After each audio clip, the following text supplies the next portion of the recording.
Unconditional love. Feelings and deeds rendered without anything expected in return. It was something that I've always wanted to know. Hey, June. My cold body craves the warmth of human skin. For mama to spoil you. It's okay. I wanted a mama, he thinks. There may be boundaries to that love. In a middle school classroom, June sits quietly looking at his phone while his classmates complain loudly. My mom's unbelievable. She always insists on snooping through my browser history, one boy grumbles. I'm in middle school, aren't I? There's nothing wrong with me finding stuff to wank to. Keeps freaking out about me looking at porn. So overbearing. Overbearing. You actually watch that stuff? Another student asks. Doesn't that just show how much she really cares about you? She suddenly notices June looking in her direction and flinches, thinking, Hikawa's glaring at me. I don't even know what I did. Frustrated, she snaps at him. This is why you can't make any friends. June, you're glaring at folks again. June looks down, thinking, no, I wasn't glaring at them or anything. He's with that girl again? Someone mutters nearby. Tsk. June thinks to himself, I was just thinking about my mother. Your mother? The girl asks. June's thoughts continue. I wonder how much she'd intervene in my life. Would she have checked my browser history and even my journal? Would she have cleaned my ears once I came home? And another thing else, a classmate argues in the background. What are you even talking about right now? The girl asks June, exasperated. I know you don't have a mom, but even so, this mother complex of yours is getting really heavy. It doesn't matter if someone says something you don't like. Just try to be friendly for once. Am I really that? June thinks. Well, I don't have a mother, June says out loud. Later, staring down his ramen, June reflects. So I have no memory of her. A fleeting memory of a faceless woman holding a baby appears in his mind. I was told she died giving birth to me. Ah. Oh. Voices interrupt his thoughts. Oh no, looks like I spilled some, a girl says. Don't worry, another replies. Walking home from school in the evening, June opens his front door. I'm home. He takes off his shoes. Looks like he's back today. He walks in to find his father sitting at the table, drinking a beer, ignoring him. You're home? His dad says. I'm home, June replies. A long silence stretches between them. June? His dad exhales. He's staring at the altar again, June thinks, looking at his father. His dad finally speaks up. All right, the 3-way interviews are coming up, so my teacher was wondering if it'd be a good time for you. I already ate out, he replies, completely missing the point. Oh, by the way, work's been pretty busy for me lately, so I don't think I can go, so... It's for talking about my future career path, so... Your career can be whatever you want it to be, his dad says dismissively. Ah, look, June, I'm exhausted from work. Can't you just figure things out for yourself? June looks down. But there's still the matter of my tuition. I don't know if that's something I can handle myself. His dad doesn't reply. I got it, June says quietly. Good night, Dad. June walks back to his room. Ugh, he thinks. He's always like that. While I'm grateful that he took care of me by himself all these years, is it even normal for him to show such little interest in his own son? He falls onto his futon. Is this man even my real dad? He remembers his classmates' complaints. Geez, my mom's so nosy. What's wrong with that? June thinks. That's how a parent should care for you. At times like this, I just wish that Mom was here. He pulls his blanket up. Like this futon. No, she'd be a lot different than this futon. The warmth of a mother. I want to feel, even just once. Would she wrap me up and keep me warm? Suddenly, his phone vibrates. What? He looks at the screen. Eh? He sits up in shock. No way. The screen reads, I've been matched. Momo, you have been matched with Saki. June explains. You see, I was so desperate for a mother that I lied about my age and joined a MILF Hunter app. I don't care how it's done. I just wanted to get to know a mama. That's how I found out about this app. Right around here, right? We're supposed to meet? Standing outside, waiting, June is incredibly nervous.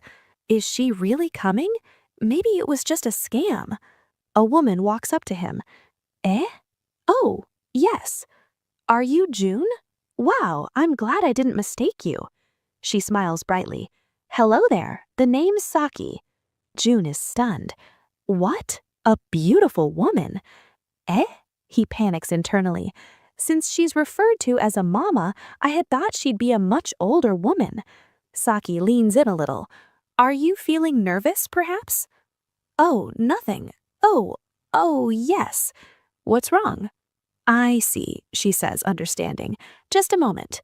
She gently takes off his hat. Aha, I knew it. I couldn't see you too well with the hat on, but it's just as I thought. You're absolutely adorable. Oof, hoo, she giggles. Adorable? Me? Well, I'm not so scary now you can see me, Saki asks. Yes, I'm not scared or anything. Oof-hoo, she smiles warmly. You seem like such a good and honest boy. She reaches out and pats his head. June? Ah, June feels her touch. She smells nice, and her hand feels very warm on my head. Well, shall we go then? Saki asks. Is this a mama is like? June wonders. I only came here to meet my mama, so I didn't have any other plans. Yeah, I'll go home then. Perfect. Aren't you hungry though? Let's go. She holds her hand and they walk together. Her hand, June thinks. That's right. This is cute mama dating, and so boys should follow their mama. They arrive at her apartment building. Here, Saki says, opening her door. Don't be a stranger. Come on in. Thanks for welcoming me. Miss Saki, where are we? Jun asks hesitantly. Eh? Oh yes, Saki replies. Her room, Jun realizes. This is my suite, she tells him. Whoa. Jun looks around and notices lingerie hanging nearby. There's some adult things laying around here, he notes. I wonder why she brought me to her room, though. Hee-ho. Do you like curry, Jun? Saki asks as she ties on an apron. Oh, yes. Sit around and wait a bit then. I'll whip up some for you. Jun sits at the table amazed. Whoa, a woman is actually cooking for me? This is actually pretty cool. Is this what being part of an ordinary family is like? Saki sets down a large plate. Here, enjoy. Oh, wow. Thank you very much. It's not too spicy, is it? Jun asks. He takes a bite. It's super delicious. Ooh-hoo-hoo. I'm glad, Saki says. Oh, Saki leans in. Look at you. It's already smeared around your mouth. She gently wipes his face. Jun looks at her softly. To think someone like Miss Saki really exists. After eating, Jun says, Thanks for the meal. Oh, I'll take care of the dishes. It's good to be so young. You must feel really good after eating so much. It's okay, don't worry about it.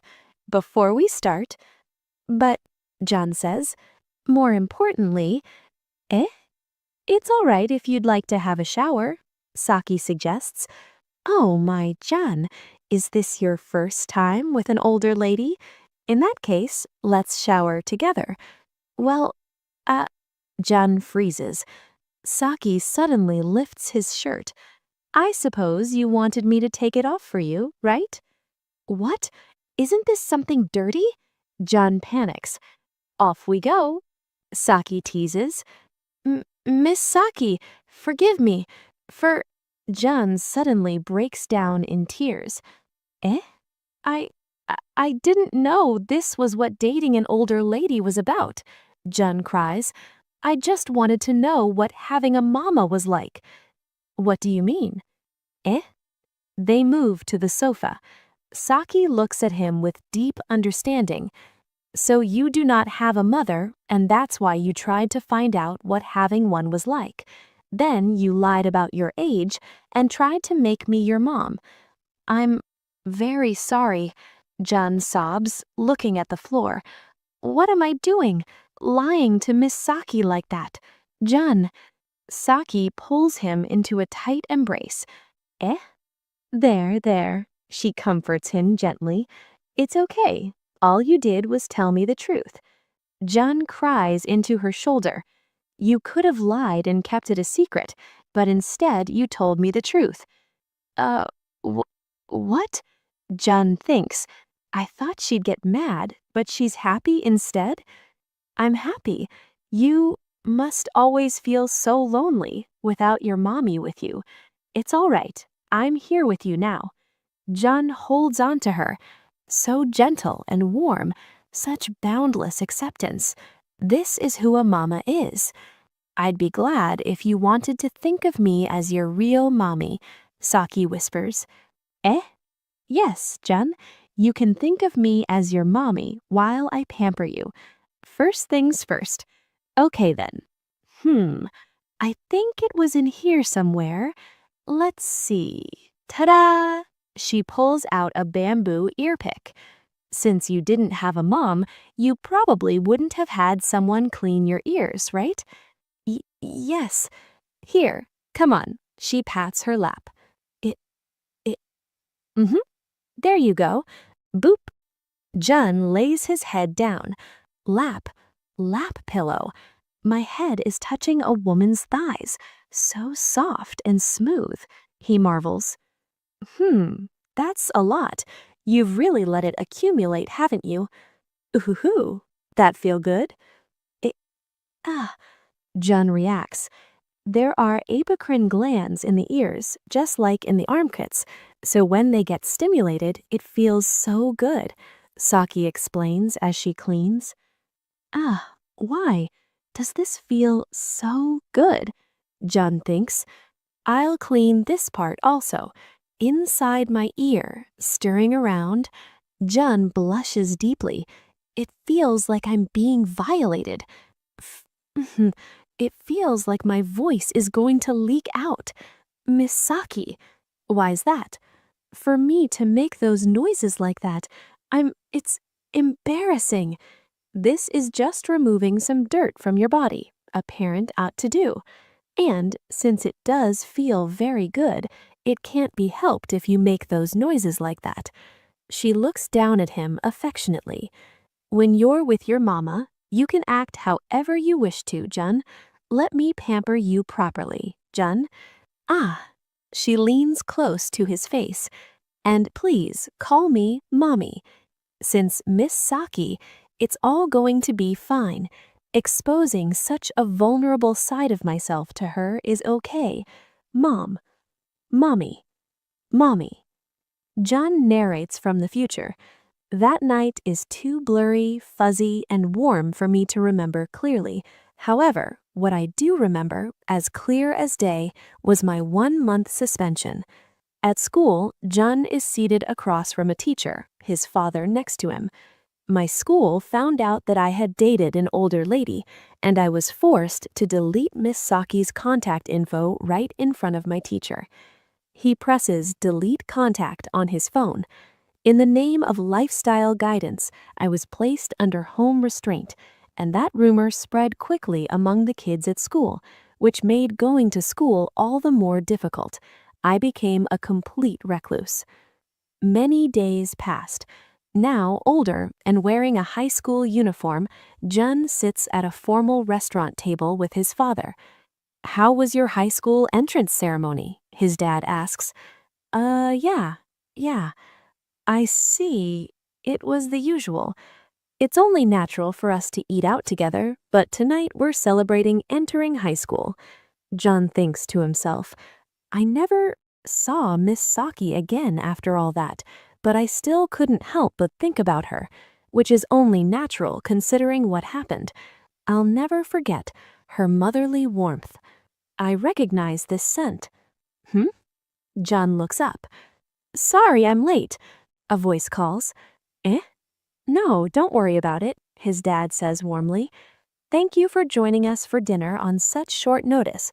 I'd like you to forgive me for keeping this quiet about you, Jun, but there's a woman I'd like to introduce you to. Standing there is Saki, wearing a beautiful dress. Jun stares in utter disbelief. Nice to meet you, Saki says gently. Sa, Jun stammers. Saki smiles at him. Jun? Nice to, hey, he manages to say. I'm Saki Haseda. It's a pleasure. Dad, what is this? Jun asks in shock. I had meant to tell you a lot sooner, forgive me, son, but your dad is considering getting remarried to Miss Saki here. Remarried? Oh my, you never told him, Toshiro. Well, I imagine you're surprised by this sudden news, so I'll explain things properly. She holds on to his dad's arm. Toshiro and I have been dating for some time now, and we've already filed our marriage registration. Starting tomorrow, I'll be living in your house with the pair of you. Huh? Jun is completely stunned. I'll be handling all the chores you two can't take care of, and I'll be able to cook you whatever you want. Even if you explain it, it still feels very sudden, Jun thinks. Don't worry about it, Saki says, looking directly into Jun's eyes. You seem to be the kind of kid who'd like a good curry, right? She gives him a warm, knowing smile. That said, I look forward to living with you, Jun. The story opens with a surprising and sudden reunion. A young man named Jun stares in utter disbelief at the woman standing before him. She is a beautiful woman, elegantly dressed in a dark, form-fitting top and a pearl necklace. Her cheeks are flushed with a nervous yet genuine blush. She smiles sweetly and softly says, "June?" Still in shock, Jun can only utter a stunned, "I look forward to living with you." Internally, Jun's mind is racing a mile a minute. He recognizes her immediately. He thinks to himself, this is the very same Saki that I went on a sugar mama date with, isn't she? And my father's getting remarried to her? What is the meaning of this? What? Seeking answers to this bizarre situation, Jun turns to his father, who is standing nearby beside Saki, looking completely professional in his suit. Dad, why did you? Jun asks, his voice trailing off in confusion. His father adjusts his glasses and simply replies, remarriage. The father looks completely nonchalant about dropping this life-altering news. He continues coldly, it's been decided, and now I have to thank you in advance. Jun is rendered entirely speechless, offering only a stunned silence. Saki turns to the father, her tone polite but familiar, as she hands him a bag. Take care, Toshio, dear. Jun is completely caught off guard by their exchange. Oh, yes, he says, followed by a deeply confused, huh? The father then casually drops another massive bombshell on his son. I've been transferred to Singapore for work, and so I'm leaving Miss Saki in charge of the house. Jun's eyes widen in pure shock, sweat beading on his face as the reality of the situation sets in. Where are you going? He asks, reaching out futilely. Hey! Even Saki seems taken aback by the father's incredibly sudden departure. She looks at him, surprised. Eh? You really didn't talk to him about this, Toshiro? Jun, still frozen in disbelief, thinks to himself, what the? He never told me anything about it. He remains silent, lost for words. Without another word of explanation or comfort, the father turns his back and walks away down the corridor with his luggage in hand. Anyway, I have a flight to catch. Jun watches his father's retreating back. His hand curls into a tight fist, his knuckles turning white. Typical, he mutters under his breath. He clenches his fist even tighter, years of frustration bubbling to the surface. He really doesn't give a damn about me, just does whatever he wants. Father. Suddenly, Saki grabs Jun's arm cheerfully. Imaginary stars practically radiate from her joyful expression as she waves enthusiastically at the departing man. Have a safe trip, Toshiro. Jun is completely bewildered by her high energy and abrupt mood shift. Huh? Saki continues to wave, her smile bright and unwavering. Don't forget to call often. Oh, and make sure to bring back souvenirs. Then she leans closer to Jun, urging him on. Come on, if you don't say it now, then you will regret that you didn't say anything later. Jun just stares at her, a drop of sweat running down his cheek. He watches his father disappear in the distance and thinks, what's with this woman?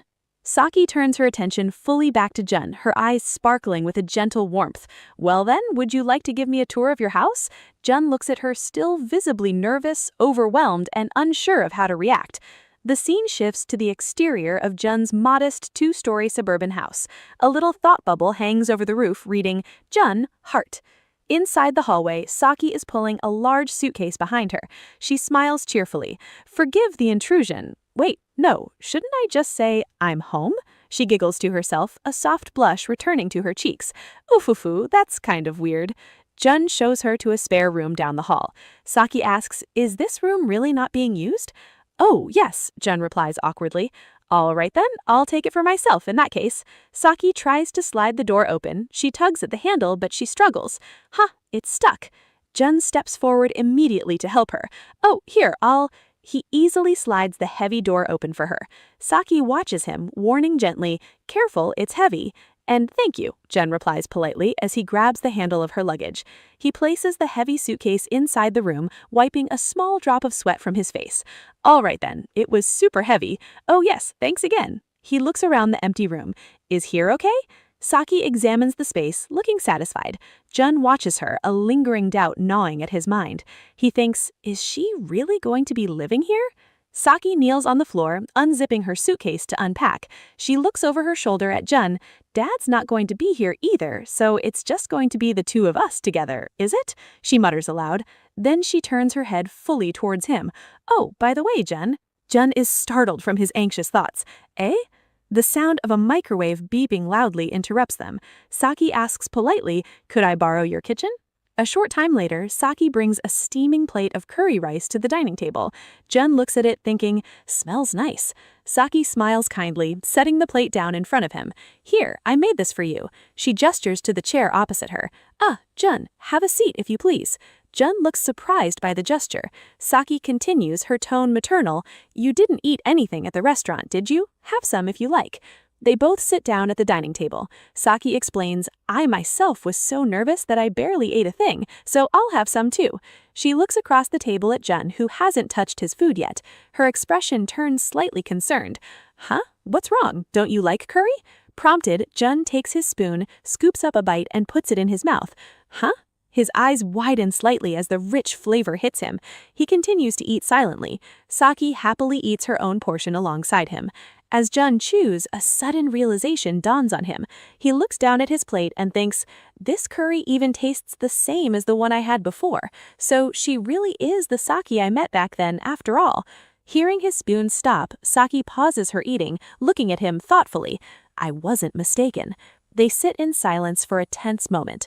Jun stops eating completely and looks up at her. What's wrong? Full already? Then he gathers his courage and addresses her directly. Miss Saki? Saki smiles gently and confirms his unspoken question. Yep. Jun's expression turns serious and slightly desperate for the truth. What is the meaning of this? Are you really going to marry my dad? He looks down, his grip tightening on his spoon. But why my father of all people? Why? Why, you ask? It's because of you. Jun's eyes widen in profound shock. Saki leans forward slightly, her gaze unwavering. You're the one who called me mommy, remember? Jun is instantly transported back to a deeply personal memory. He is lying down in a lap, looking up at Saki, whose face is flushed with a soft, affectionate smile as she looks down at him. He remembers his own vulnerable words to her. Back then, you made me feel so happy. Saki's own inner thoughts from that past moment are revealed. That I decided that I didn't just want to pretend to be your mommy, but to really become her. Back in the present, Saki smiles brightly at Jun across the dining table. That's why I'm working so hard for this. Jun is completely overwhelmed by this revelation. He stares at her and thinks, what? Which I thought was really strange. However, I didn't hear from you afterwards at all. What's going on here? Saki just giggles softly to herself. Oof. The sound of the bath heater chiming interrupts the heavy moment. Saki looks toward the sound. Is that the sound of the bath heater? She turns back to Jun with a caring, motherly smile. You first, Jun. You have an early start tomorrow, right? Later that night, Jun is lying in his bed staring blankly up at the dark ceiling. He's wide awake, his eyes wide. Yes, he whispers to the empty room. From down the hall, Saki is shown taking a shower, the water cascading down her back. In his room, Jun is incredibly tense, a bead of sweat rolling down his face. He listens to the faint sound of running water. I can hear the shower. That must mean Saki is in there. His mind races with confusion and anxiety. Saki, I wonder what her intentions are. He recalls Saki's intense words from dinner again. That I decided that I didn't just want to pretend to be your mommy, but to really become her. He pulls the covers up to his chin, his thoughts spiraling out of control. So she wants to become my mom, and that's why she's marrying my dad? And all of this just because I called her my mommy? He turns over forcefully, facing away from the door. Who would go that far because of something like that? Suddenly, the sound of the bedroom door opening, ka-cha, breaks the silence. Jun is startled out of his thoughts. Huh? In the dim light, Saki leans over his bed. She's dressed in comfortable sleepwear. Jun, are you awake? She whispers softly. Jun freezes in place for a second. He quickly sits up. Huh? Miss Sa? Saki sits gracefully on the edge of his bed, looking apologetic. Oh, sorry, did I wake you up? No, Jun stammers nervously. I actually can't sleep. Saki brings out a small glass jar with a soft, warm light glowing inside it. Of course, me moving into your home so suddenly must be quite a shock. There's no way you could sleep. Jun looks at the glowing jar curiously. This is an aromatic candle, Saki explains, her voice smooth and soothing. One that doesn't use a flame. I use it whenever I can't sleep.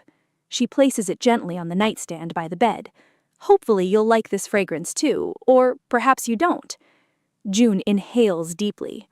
He thinks, I do. This scent. He closes his eyes as a memory washes over him. When I first met Saki, she had this calming, sweet scent on her. Comforted by the familiar smell, Jun lies back down, pulling the covers up. Saki smiles softly in the candlelight. Oof-oo, good. Now for the next part. To Jun's absolute shock, Saki climbs into the bed beside him. She wraps her arms around him from behind in a gentle, comforting embrace, pressing her body against his back. Jun tenses up immediately, a small ugh escaping his lips as he blushes profusely, sweat forming on his cheek. Saki begins to rhythmically pat his chest with her hand. There, there. Jun is incredibly flustered. Saki! Saki whispers warmly, continuing to pat him. If I rock you, rhythmically like this, you'll feel like you're back in your cradle and fall asleep. Her expression is tender, patient, and completely maternal. When I was a little girl, I couldn't fall asleep on my own either. I guess I just needed someone to help me out, Saki murmurs into the quiet room. Then she adds softly, Jun, you said you wanted to know what a mom was like. Jun thinks to himself, surprised. Oh, she remembers that? Saki continues, her voice full of longing and sincerity. Well, if I were to become your mother, then there are so many things I'd like us to do together as parent and child. Visions of a happy family life flash through the narrative.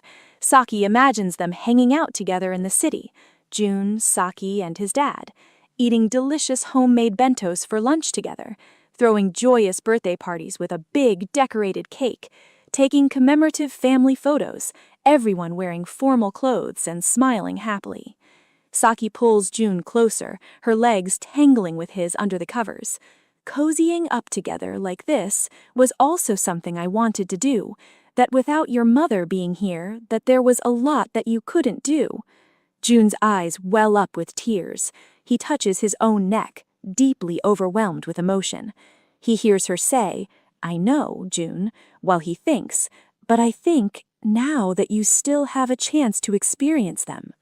Saki rests her chin near Jun's shoulder, looking at him with deep affection in the dark. So do you wish to do all the things you wanted to do with your own mom with me instead? Jun's face softens, the tension finally leaving his body. He looks at her warmly and thinks, all the things I wanted to do with Mom with Saki. He closes his eyes, sinking completely into the warmth of her embrace. I've always felt lonely in this bed. Even in the hard times, I'd curl up and sleep alone. But right now, everything is warm and smells nice, and I know it's because of Saki. I feel my whole body softening. Safe and comforted, he finally drifts off to a peaceful sleep. Morning comes, and sunlight streams brightly into the room. June bolts upright in bed, throwing the covers off with a loud rustle. He pants heavily, his eyes wide with shock. "A dream," he gasps. He rubs his eyes, trying to clear the lingering sleep from his head, looking sad and slightly embarrassed by his own subconscious desires. Of course, Saki suddenly becoming my real mother would be too easy. Wanting a mother so badly is just a stupid fantasy of mine. He walks slowly down the hallway towards the kitchen, but as he enters the kitchen, he stops dead in his tracks. There's Saki, wearing an apron over her clothes, happily stirring a pot on the stove. She turns around and smiles brightly at him. "Oh, June, are you a fan of Japanese breakfast foods? Rice, miso soup, just simply things, really." June stands there, staring at her in disbelief. The reality of the situation hits him with full force. Large tears well up in his eyes and begin to fall silently down his cheeks. Poro. Immediately, Saki notices his tears and drops what she's doing, her face filling with genuine worry. "Eh? What's wrong? Did you have a nightmare?" June struggles to speak, wiping his eyes with the back of his hand. He looks down, his face flushed red with a mixture of overwhelming relief and deep embarrassment. He thinks, "What's happening? I know I'm relieved to find it wasn't a dream, but this is embarrassing." Without a moment's hesitation, Saki rushes to him. She wraps her arms securely around him, pulling him tightly against her chest in a deep, comforting hug. She rests her head gently on top of his. June is startled. "Eh?" He murmurs her name, his voice cracking. "Saki." Saki holds him close, her voice soft and endlessly reassuring. "It's all right. You cried the first time we met also. I told you it's all okay with me." She strokes his back, her maternal instincts fully taking over. "Because I am your mommy." June completely surrenders to the embrace, crying softly against her shoulder. "Ah." As she holds him, June thinks to himself, "It's embarrassing, but somehow it tickles me. I should not dwell on it." A little later, the morning rush is underway. Outside the house, bathed in the bright morning sunlight, June stands by the gate, dressed sharply in his school uniform. Saki walks out to meet him, holding a wrapped bento box. She smiles, a look of pure contentment on her face. "After all, this is the life I always dreamed of having," she thinks. She hands the lunchbox to June. "Oh, did you remember your lunch?" June takes it, looking slightly flustered but grateful. Yes. Come on, you don't have to act so stiff around me." Saki's smile softens into one of genuine, deep affection. "I'm your mama, after all." June looks at her, a small, genuine smile finally breaking through his usual stoic expression. "Yeah." He turns and begins to walk down the street towards school. Saki stands at the gate, waving after him happily. "Have a nice day, June." Meanwhile, just down the street, a young girl with short hair, also wearing a school uniform, pauses on her walk. She holds her school bag tightly, her eyes wide with shock as she watches the warm domestic exchange between June and Saki from a distance. "What was that?" she whispers to herself, visibly shaken by the scene. The chapter ends with a final, lingering thought box, perhaps belonging to this mysterious, observing girl. As long as he was happy, that would have been fine. Chapter 3, titled Who Made That For You, opens with a beautifully somber, poetic narration over an illustration of a young girl. She is looking back over her shoulder at a boy who is crouching alone on the ground, his back turned to her. The text reads, "No matter how close I get to you, your back is like the moon and never turns around." The narrative plunges into a flashback of their childhood. The young girl, Riko, runs towards a playground calling out, "June!" Little June is sitting alone on a swing set, looking despondent and isolated. Riko approaches him with concern.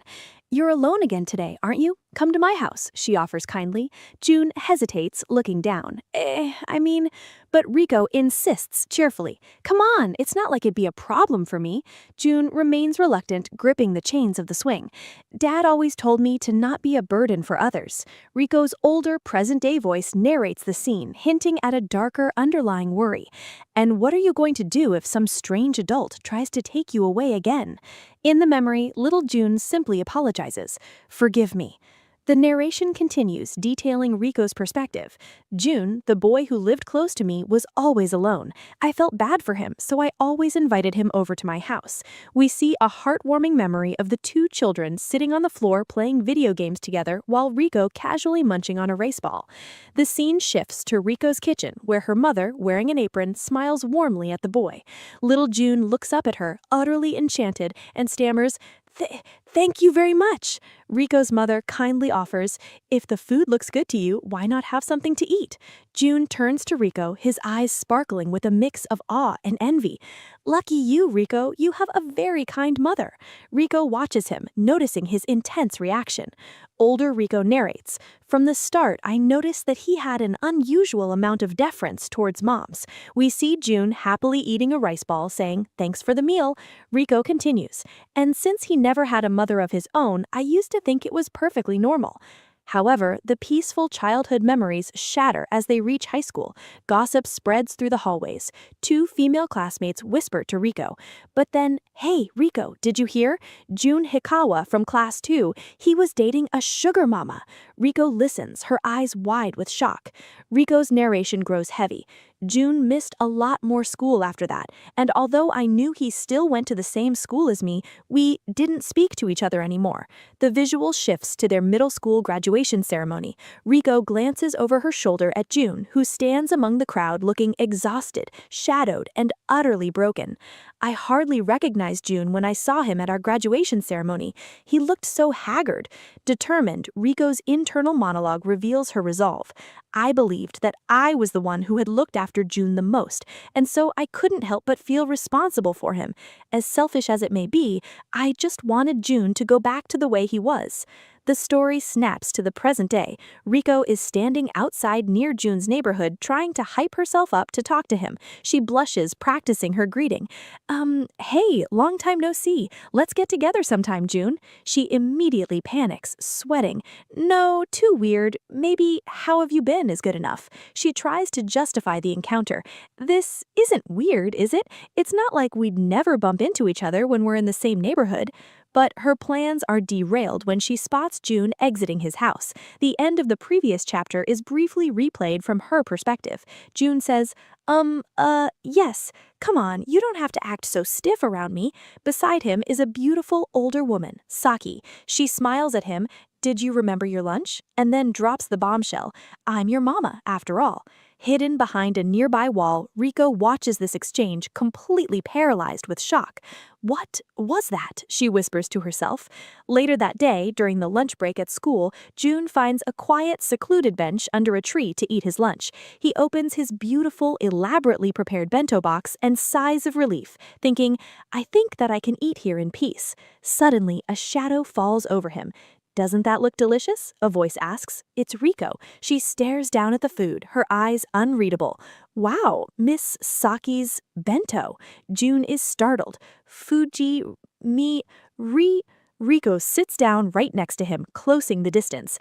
Don't act like we're strangers. Rico's fine with me. June looks incredibly uncomfortable. Oh, yes. I'll eat here too, Rico declares. June sweats, his mind racing. Rico, it's been a while since we last met. Wonder what she wants to talk about. Rico doesn't waste any time. She turns to him with an intense, piercing stare. Hey, this bento, who need that for you? June's heart skips a beat. Huh? Rico presses her attack. I saw you this morning, you and a woman I've never seen before coming out of your house. June begins to sweat profusely as Rico leans in closer. Well, who is she? I heard her say she was your mama. Cornered, June stammers, trying to weave a half-truth to protect his secret. Well, there's nothing wrong about all that. It's just the truth. Yes. My dad, yes, got remarried. Rico is taken aback. Eh? June continues to lie by omission. It was all so sudden, I was shocked. Riko softens slightly. I see, so that's it. I had no idea. She processes this new information quickly and leans right into June's personal space, her expression a mix of shock and intense suspicion. So I take it your three are living together now? But June makes a critical error. Looking away, he casually adds, "Oh, Dad's not home. He's away for work." Riko freezes. Eh? So are you home alone with that woman? June shrinks back from her intensity. Huh? Look, I'm not having any troubles with food or anything else. I'm fine. Don't worry about me. She quickly walks away, leaving June bewildered. As she leaves, June lets out a breath he didn't know he was holding. That was close, he thinks to himself. Riko saw me this morning, but it's not as if she knows I met her through sugar dating. He tries to rationalize his anxiety. It's not like I'm doing anything wrong, right? Then what's the problem? Why did she keep asking me all those questions? He imagines Saki's face. If anyone found that out, I just know it wouldn't be good. The scene transitions to the end of the school day. As June walks toward the train station, he is surprised to find Saki waiting for him. She is elegantly dressed in a trench coat, carrying a handbag. "You heading home?" she asks with a gentle smile. "I just finished work, actually. I figured I might as well come pick you up while I was at it." June is flustered and instantly paranoid. "Well, you don't have to treat me like a child." He looks around frantically. Nobody's watching us, are they? Saki tilts her head, amused. Eh? June blushes, reminding her of their arrangement. "But we talked about it the other day. You said you'd like to try doing the things you wanted to do with your mother, with me instead, right?" Saki covers her mouth, her eyes crinkling in a delighted, embarrassed smile. "Well, I wish to take you somewhere in particular, June." She leads him to a large, mundane building. Yalka, the sign reads. It's just a local supermarket. Inside, Saki pushes a shopping cart. "Your fridge was all but empty, so I used whatever I could find to make your bento," she explains. Then she asks curiously, "By the way, how was it?" June's eyes widen slightly. "Eh? Oh, it was delicious." Saki smiles softly, relieved. I see." June looks down, a genuine blush coloring his cheeks. "After that, I ate it by myself, but that's the first time anyone has made lunch for me." Saki is touched by his vulnerability. Her expression turns tender. "A first for me as well. I've never made lunch for anybody. Truthfully, I was a little nervous." June feels a warm connection. Well, Saki quickly shifts the mood back to cheerful, teasing him. "Anyway, is there something here you'd like to try?" "Tamagoyaki, I guess." June mumbles. Saki practically beams. Tamagoaki? Leave it to me. Would you like it sweet? Savory, perhaps? She giggles to herself. Oof. As they walk down the aisle, Saki's inner thoughts reveal how much she is enjoying this. This is actually kind of fun, thinking about what my son's going to eat. It's almost like we really are parent and child. But a moment of doubt creeps in. I wouldn't know. I've never had a mother before, so I can't say if it fits or not. She looks at June, who was watching slightly ahead with his hands in his pockets. You sure are acting the aloof, pubescent type," she teases. June looks back, confused. Huh? After checking out, Saki struggles to carry the heavy grocery bags. Oof, I think I may have bought a little too much. Without hesitating, June steps in and grabs one of the bags from her. "Don't overdo it, I'll take that." Saki tries to protest. "No, it's fine," but June is already walking ahead. Saki watches his back, a look of profound fondness washing over her face. "Ah," she catches up to him, smiling brightly. "Thank you, June, you're too kind." June looks away, embarrassed by the praise. "Something like this? It's nothing. Ahaha." As they walk, Saki suddenly stops in her tracks. "Oh," she points excitedly at a storefront. "Ice cream." She turns to June playfully. "Would you like to take a break and get something to eat here?" June is hesitant. "Is it okay to eat this before dinner?" Saki waves off her concern, fully adopting the maternal role. "Just a little bit should be fine." Inside the ice cream parlor, they sit at a small table. June has a scoop of strawberry ice cream in a cone. Saki rests her chin on her hand, looking at him affectionately. "Hey, Mama," she teases. "I see strawberries your thing. It looks delicious." As they sit, Saki notices another table nearby. A young mother and her small child are sharing a dessert. "Mama, here," the child says, holding up a spoonful. Oh, thank you, the mother replies happily. Try mine. Ah, the child insists. Saki watches them captivated. What a close parent and child. How cute. An idea sparks in her eyes. She scoops a bit of her own dessert onto her spoon and holds it out across the table toward June. Here, June. June practically jumps in his seat, his face burning bright red. Eh? Nah. Saki leans in, an impossibly persuasive smile on her face. What are you embarrassed about? This is what you wanted, right? Parent-child things. June looks at the spoon, sweating, and tries to logic his way through the overwhelming embarrassment. It's fine. All this is a parent sharing a delicious treat with her child. But Saki isn't finished. She looks at him through half-lidded eyes, her tone dropping into something slightly more intimate. Wouldn't you like to share a tasty treat with Mommy? Defeated, June holds his ice cream cone out toward her. Saki leans over the table. She gently places her finger against his lip, a surprisingly sensual gesture, before asking softly, "Delicious?" "Yeah," June whispers. Saki smirks, highly satisfied with his obedience. "Heh heh, good. Okay then, June, I'd like to try some of yours now." June is caught off guard again. "Eh?" Saki leans closer, her eyes locked onto his. Mommy's feeling curious about those strawberries. She tilts her head, closes her eyes, and opens her mouth, sticking her tongue out slightly. Ah, the strawberry ice cream on June's cone is beginning to melt. Oh, it's dripping. Hurry, hurry, June thinks in a panic. Saki leans all the way across the table, opening her mouth wide and takes a bite directly from the cone June is holding in his hand. Saki hums in delight. The sound of her eating, chupu, echoes in June's ears. He sits completely frozen, sweating profusely. Saki pulls back slightly, her tongue swiping at the melting ice cream near the base of the cone. It's going to get all over your hand. Ha, she breathes. June's internal monologue is in utter overdrive, desperately trying to deny the highly suggestive nature of what is happening. No, there's nothing strange about this. Saki looks up at him, her eyes dark and heavy with affection. This is just... A wide panel shows the entire ice cream parlor. June is stiff as a board, holding the cone over the table, while Saki leans halfway across the table, intimately eating from his hand, completely ignoring the other patrons around them. Normal parent-child bonding, June tells himself, though the visual completely betrays his thoughts. Saki finally sits back, looking incredibly flushed and satisfied. Pwah, thanks for the dessert, June. June looks away, thoroughly flustered and embarrassed. It was delicious. He tries to regain some control of the situation.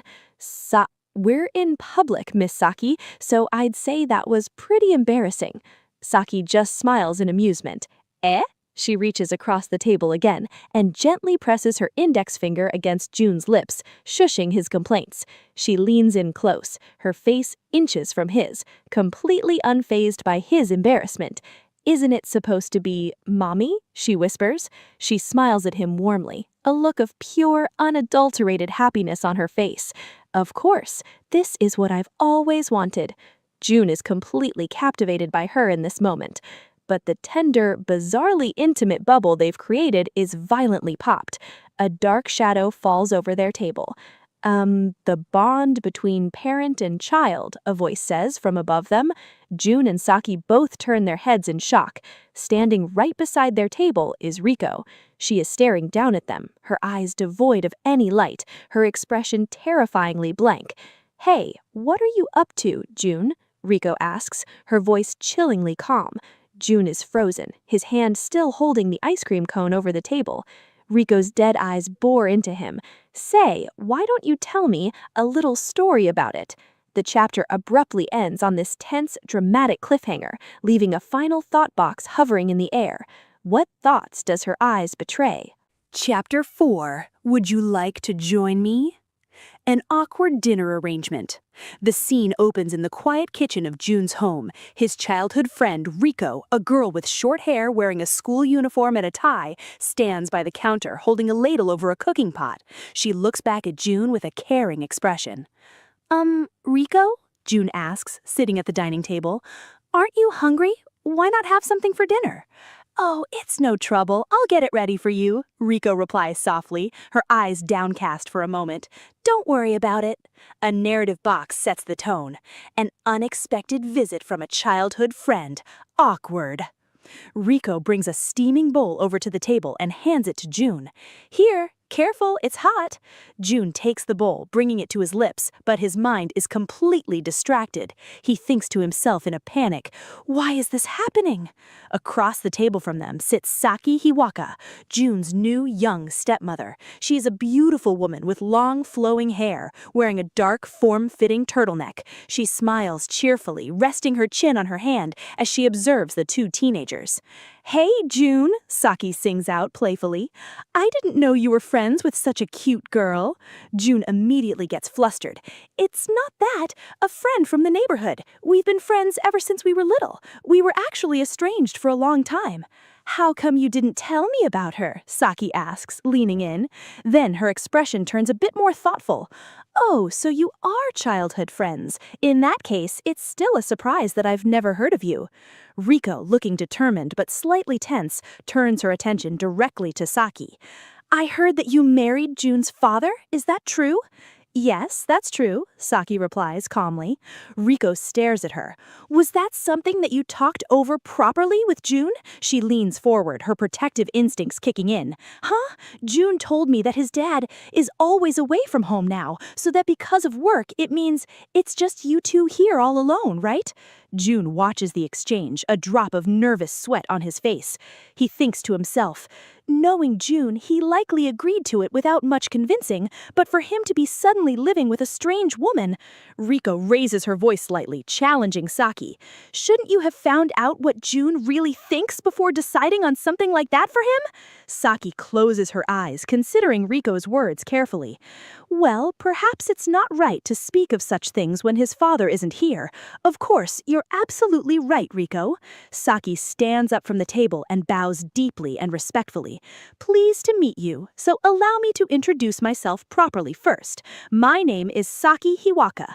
Toshiro and I got married, so now I am June's new mother. She smiles a bit helplessly, putting a hand behind her head. I'm a total klutz, but I hope you'll bear with me. Her expression then turns serious again.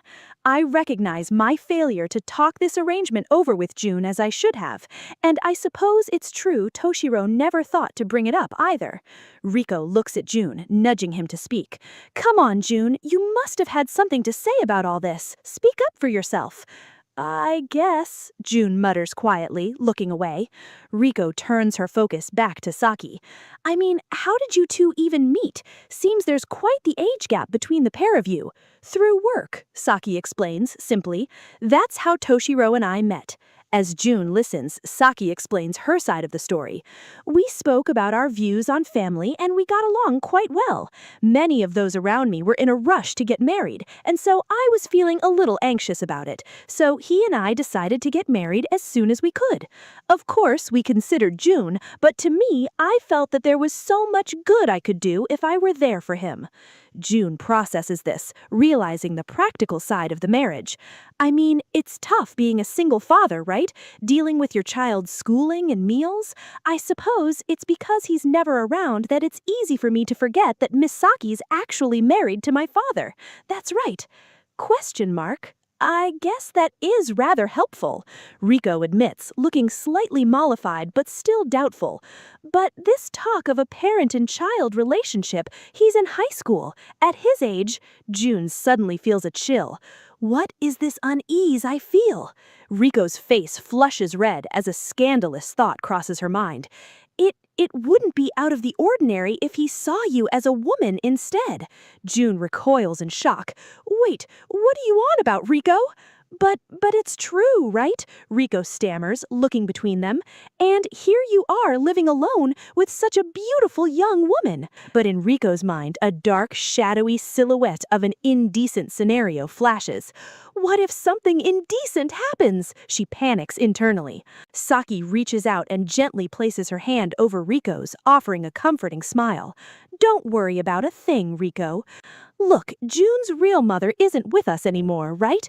Because of this, he was robbed of so many possible experiences with his mother, but now he can get all these experiences back. With his mother? Rico asks, stunned. Yes, that's what June told me when we first met, and I hope we get to do all the things that normal parents and children do together, as his mommy. Ah! June yells, completely flustered, as his face is buried in her soft chest. Rico jumps up from her chair in pure shock. Desperate to escape the embarrassment, What is it?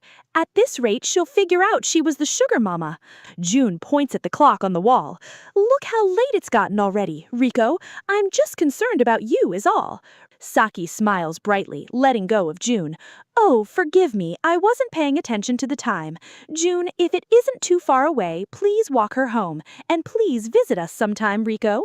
Outside, the two teenagers walk down the dark street under the streetlights. Rico, why did you come all that way just to meddle in my home life? June asks, hands in his pockets.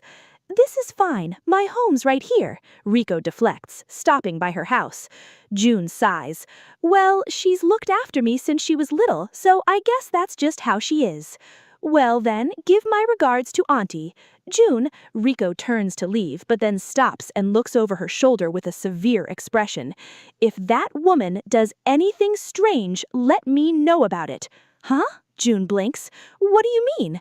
I can't really explain it well, but there's something that is bothering me. Rico narrows her eyes. Then she quickly waves. That's all. Bye. June walks back home alone. I'm home, he calls out as he enters. The house is quiet. Is Miss Saki in her bedroom? He wonders. Rico's warning echoes in his head. Rico, I wonder what's really bothering her. But there is something that's bothering me. Could she have just imagined something? An unexpected invitation. June opens a door, making a small kiat sound. Instantly, he freezes. Saki is standing in the washroom, holding her shirt, dressed only in her black lace bra and panties. Sorry, June shouts, covering his eyes and turning red. Saki looks over her shoulder, completely unbothered. A soft smile graces her lips. You're right on time. June, would you like to join me? Moments later, the two are in the bathroom. The room is filled with hot steam. June sits on a low plastic stool, naked except for a small modesty towel, while Saki sits behind him on a higher ledge, her body wrapped in a white bath towel. She runs a soapy sponge over his back. Wow, your back is so broad already, Saki hums approvingly. June groans, stiff as a board. A man's body sure is interesting, she notes brightly. June stares straight ahead, completely overwhelmed. Miss Saki, why a bath? Saki giggles at his stiff posture. I guess it feels weird to you after all. When I was little, June tries to reason with himself. No, it does not. This is just normal parent-child behavior, right? Taking a bath with my family was one of the few ways we ever had any kinship, Saki explains softly, looking slightly melancholy. I could say uncomfortable things that I normally wouldn't be able to say. So, although you might be a little too old for it, I wanted you to feel the bliss of a bath with your parents. Hearing her tone, June's thoughts soften. But I wonder what the story about Miss Saki's family is. The heavy moment passes as Saki playfully plops a pile of soap bubbles on June's head. I am a master of making bubbles in a bath, she cheers, her eyes closed in a happy smile. June glances back slightly. She's wearing a towel, but I can still see how great she is beneath the fabric. Saki notices him tense up. Oh, sorry, I imagine you wouldn't want to see your mother naked. Of course not, June lies quickly. Okay, raise your arm for me. Stale sweat tends to accumulate beneath the armpit, Saki instructs. Not that I think that it's a big deal. Really? Okay then. June complies, lifting his arm. As she gently scrubs him, June tries to hold his composure. Having someone wash you like this, well, such a sensitive spot. Not too bad, right? Okay, arms are done, Saki says pleasantly, smiling down at him. Next up, feet. If this tickles you too much, please tell me about it. She kneels in front of him, resting his leg on her lap to wash his foot. The angle gives June a direct view down her towel. What an amazing sight, he thinks, utterly captivated. Looks like she's handling something precious. Miss Saki. Saki moves her hands higher up his leg, gently, slowly washing. June begins to panic internally as the sponge gets higher. To be pampered by a parent like this. But further up the leg, something else is attached. Suddenly, her hand brushes against his modesty towel. June jolts. Oops, really sorry about that, Saki apologizes sincerely. That was a little too close to your privates. Better to use your own eyes to wash that, right? Oh, yes, June gasps out, clutching the towel. He's utterly mortified. Oh no, washing that part in front of Miss Saki. That made me jump. I'll face the other way. It's going to feel weird. Saki moves back, watching him wash himself. The two of us in a bath place is a little, Saki muses. That little Rico, always been a caring person like that. Oh, Rico's, it's not like I'm getting special treatment. She was very kind to give you so much advice. She's a very cute and sweet young girl. Saki looks thoughtfully at the floor. Yeah, but she went out of her way to come to your house. I don't think she'd do that for just anyone. I believe that she has some very special feelings for you, June. June shakes his head vigorously. She does? No way. I don't even have any friends, let alone. Saki scoops up a handful of water and playfully splashes his back. Hey now, if you keep washing it all night, you'll catch a cold. Come soak in the bathtub and warm up a little. June looks at the steaming tub. I'm thankful for this, but, hey, you might get a cold too, so I'll get out early for you. Saki smiles gently at his consideration. Thank you, June. That's very kind and considerate of you. Yeah, June stammers, keeping his back to her. I'll get in after I'm done scrubbing. Take your time. Oh, I gotta get up early, so June stands up, wrapping his towel to leave the room. Behind him, he hears the rustle of fabric. June turns slightly and freezes. Miss Saki's. Saki has dropped her towel completely. She stands there, fully exposed to the steam, her back partially turned to him. June stares, his heart hammering against his ribs. Body is a woman's. It's the first time I've seen it like that. Rico's voice echoes in his head. If he and her were to get together, then June clutches his towel over his lower half, completely panicked by his body's natural reaction. What do I do? It won't calm down. If she sees me like this. Saki turns fully towards him. June, sorry, did you hate the idea of us bathing together? Puberty, you know. Of course, sorry about that. June flees into the changing room, hiding behind the frosted glass door, panting heavily. But after I met Rico, I got all panicked. Rico? Eh?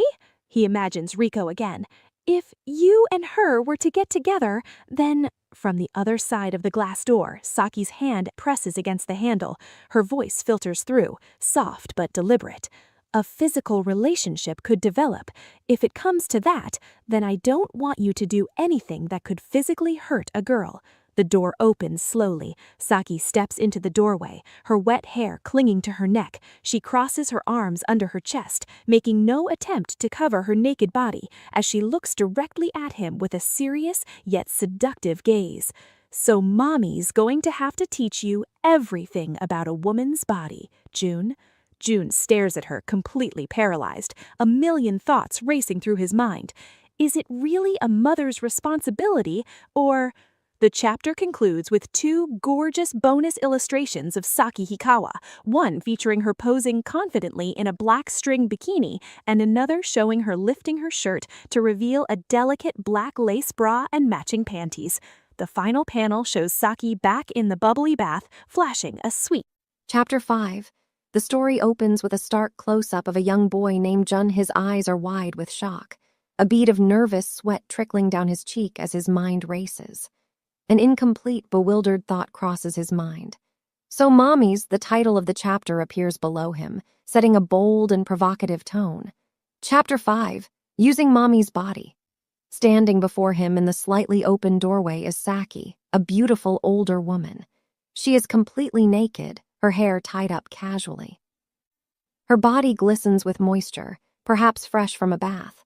She looks down at Jun with a calm, intent expression and delivers a startling declaration. "Going to have to teach you," she begins, pausing slightly before finishing her thought. "Everything about a woman's body, Jun."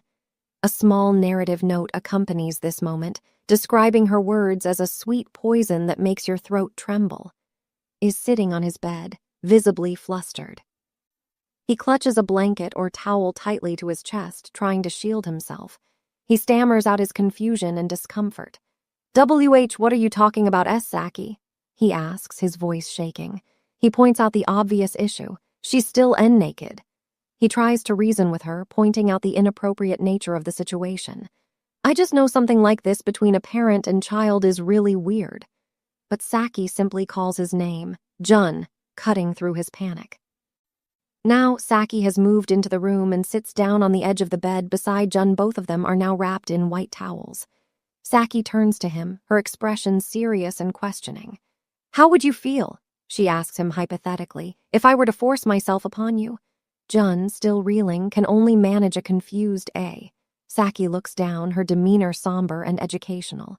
"Forcing someone into a physical relationship," she explains, "without their consent.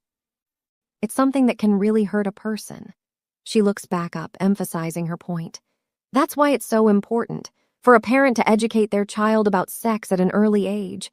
She leans in slightly closer to Jun, a small, mischievous smile playing on her lips. "And it's best to start as soon as possible," she notes. "So shall we take the opportunity?" Jun jolts in surprise, a sharp exclamation mark indicating his shock. Saki's smile widens as she reassures him. "Not that I'll force you to do it, of course." Kyukuku tilde, Jun looks away, his cheeks flushed with embarrassment. He tries to establish some boundaries. At least wear a towel, so you don't get a cold," he suggests. He hesitates, then cautiously agrees to her terms. "And if we make it quick, then I might want to learn a thing or two." Saki smiles gently at his compliance. The scene shifts briefly to focus on a small, softly glowing lamp resting on a nightstand, setting an intimate mood in the room. Saki's voice breaks the silence. "Okay, we'll only do a little bit," Jun replies, still hesitant. Well then." A wider shot reveals the two of them sitting opposite each other on the bed, wrapped in their towels. Saki takes charge of the lesson. "Where shall we begin?" she asks. Facing Jun, she lays out the curriculum. "I know, first I'll show you how a woman's body works." While she speaks, Jun is still trying to process the surreal situation. "Jun, what's even happening here?" he thinks to himself. Saki continues her questioning. "Do you know what the physical differences are between men and women?" Jun looks at her, then his gaze drifts downward. "Huh," he reacts before stammering out an answer. Their breasts." "Right." Saki brings a hand up, holding her towel securely over her chest as she confirms his answer. "Right," she says softly. "And what's so different about them?"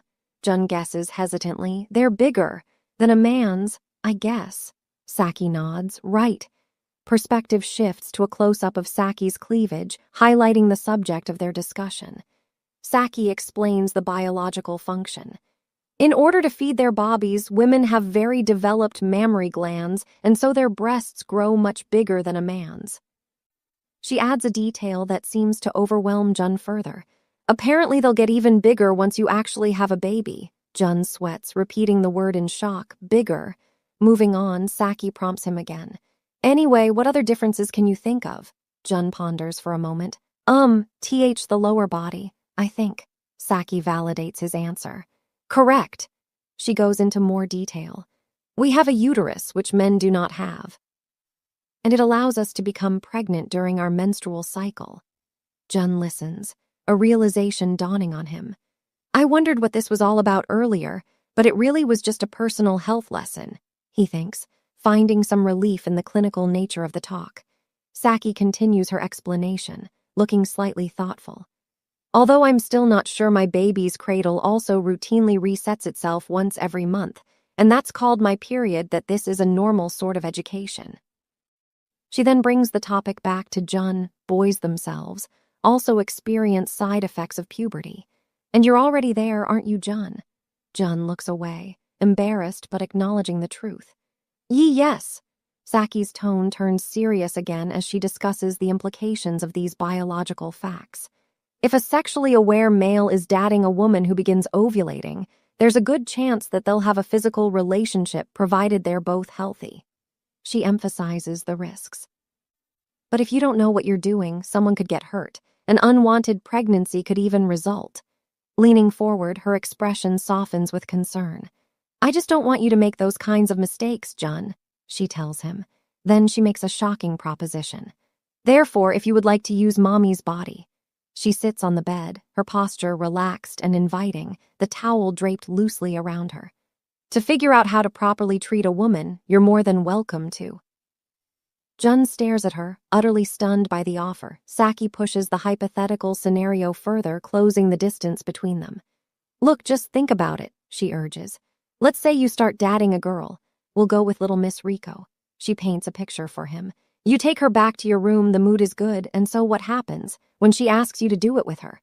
Jun can only stammer, Saki sits back slightly, waiting for his answer. Well, Jun, what will you do? Jun is flustered by the example. Right, Rico, that seems unlikely, he mutters. But his gaze is drawn once more to Saki's chest. In his mind, he replaces Saki with the girl she mentioned. If Rico's body was in front of me like this. Driven by the hypothetical scenario and the intense situation, Jun reaches out a trembling hand. He places it gently on the towel covering Saki's breast. A close-up shows Jun's face, sweating profusely, his eyes wide with the realization of what he is doing. The physical sensation overwhelms him. So heavy, he thinks. I'm touching them, Miss Saki's. Saki's reaction is subtle. A soft tilde escapes her lips, a small smile appearing. Jun, panicked by his own actions, immediately tries to pull his hand away. Forgive me. Saki simply notes calmly, breasts. She quickly reassures the panicking boy. It's fine, she says with a gentle smile. You didn't hurt me at all. In fact, it's fine if you want to come on a little stronger. Jun remains hesitant, stammering. Saki decides to remove the barrier between them. She pulls the towel down slightly, exposing the top curves of her chest. Well, here you are, she says simply. Jun stares, captivated, his face flushed. He reaches out again, touching her bare skin this time. So, soft, he marvels internally. The sensation is profound. Phewa. Thanks. I can even feel it through the fabric. Softness and warmth. A woman's body is so delicate. Perhaps getting carried away by the softness, he squeezes slightly too hard. Saki flinches, a surprised, appearing next to her head, followed by a soft tilde. She corrects him gently. Oh, sorry, nipples are sensitive spots, so be gentle. She takes his hand in hers, guiding his movements over her skin. Gentle, like this. Right, she instructs. Jun follows her lead. Saki praises his touch. Good tilde, very good tilde. Saki continues to hold his hand against her, both of them silent for a moment. Jun's internal conflict returns in full force. No, what am I doing? He questions himself. Call it sexual education all you want, but a child doing something like this with their parent. Saki seems to sense the mounting tension. It's weird, right? She asks, acknowledging the elephant in the room. She shifts her position. Well now, Jun. What should we do next? Suddenly, she moves, pushing Jun backward onto the mattress. She climbs over him, straddling his waist. The atmosphere instantly shifts from educational to highly charged. Looking down at him, she poses the ultimate question of her lesson. Well, if a girl came to you like this, what would you do next? A wide shot shows the intense, intimate position they are in, Saki dominating the space above the bewildered Jun. Jun looks up at her, terrified and unsure. Miss Saki, he stammers. I think, something like. See, he tries to articulate a refusal or a boundary. Before he can fully explain, Saki claps her hands together with a bright, cheerful smile. That's right, she exclaims, the tension breaking instantly. She sits back, returning to her role as the educator. Jun wonders, confused by her sudden shift. Saki explains her test. Boy or girl, it's only natural for us to desire each other's bodies. but without contraceptives, it's far too dangerous to continue. She praises his hesitation. Therefore, you did very well to turn it down midway. She adjusts her towel, seemingly concluding the lesson. You're already so wise, she compliments him. So perhaps it was unnecessary for me to teach you anything. Jun quickly denies this. No, Saki looks at him fondly. I know that you care about me so. Jun looks down. That's not true. I don't think it's unnecessary. Saki smiles softly at his mumbled response. Thank you, Jun, she says. But it's getting late, so I'll be going to bed soon. And also, she leans down, pressing her forehead gently against his in a deeply affectionate gesture. Please, if there's anything you're curious about, just let me know. She makes a promise to him. Mommy will always be happy to help you. Door to the bedroom clicks shut with a patent sound, leaving Jun sitting alone on his bed in the quiet room. Saki's voice calls out from the hallway. Well then, good night. Story jumps to the next morning. Saki is in the kitchen, wearing an apron, preparing breakfast. Jun is elsewhere, but his thoughts are consumed by the events of the previous night. I don't think it's unnecessary, he remembers saying. I don't know why I said that. He grapples with their complex relationship. Saki's my mom, but she's also not related by blood to me. A brief flashback shows Saki straddling him on the bed again, a visual reminder of the intense physical proximity they shared. So honestly, Jun thinks, something like that. The memory lingers powerfully in his mind. Dressed in his school uniform, Jun walks into the kitchen area. Ah, he starts to say. Saki hears him and calls out cheerfully without turning around. Good morning, Jun, tilde. She turns to face him, holding a pair of chopsticks and a pan, looking like a picture-perfect, normal mother. Did you sleep well? She asks pleasantly.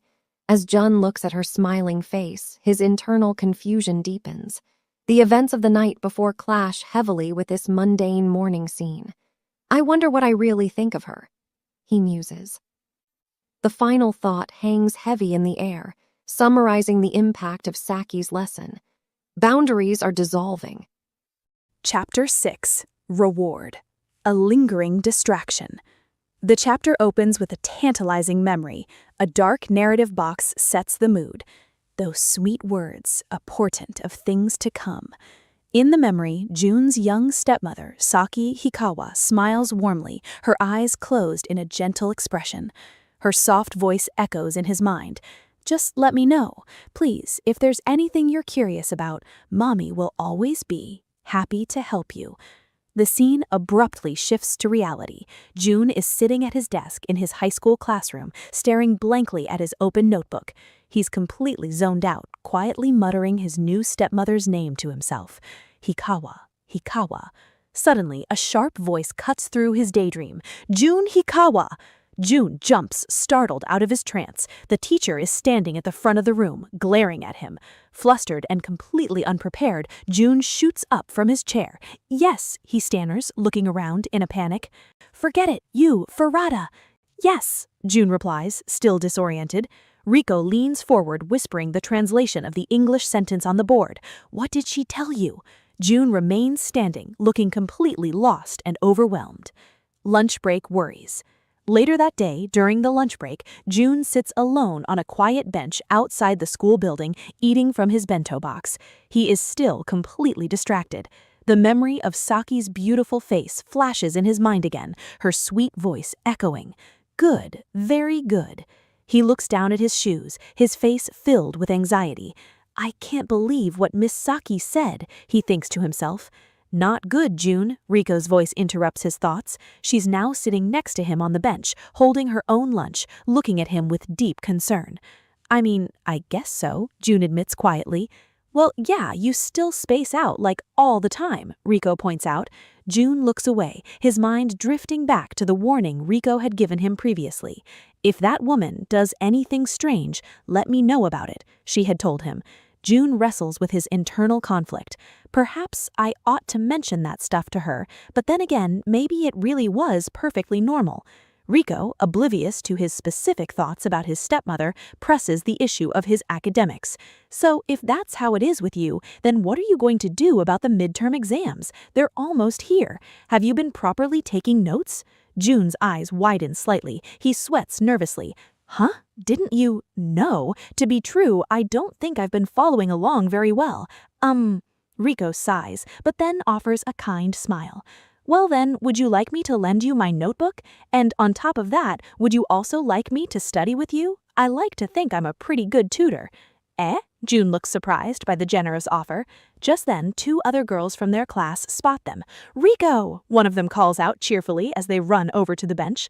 I accidentally fell asleep. Really sorry, but might I look at your notes from the last class?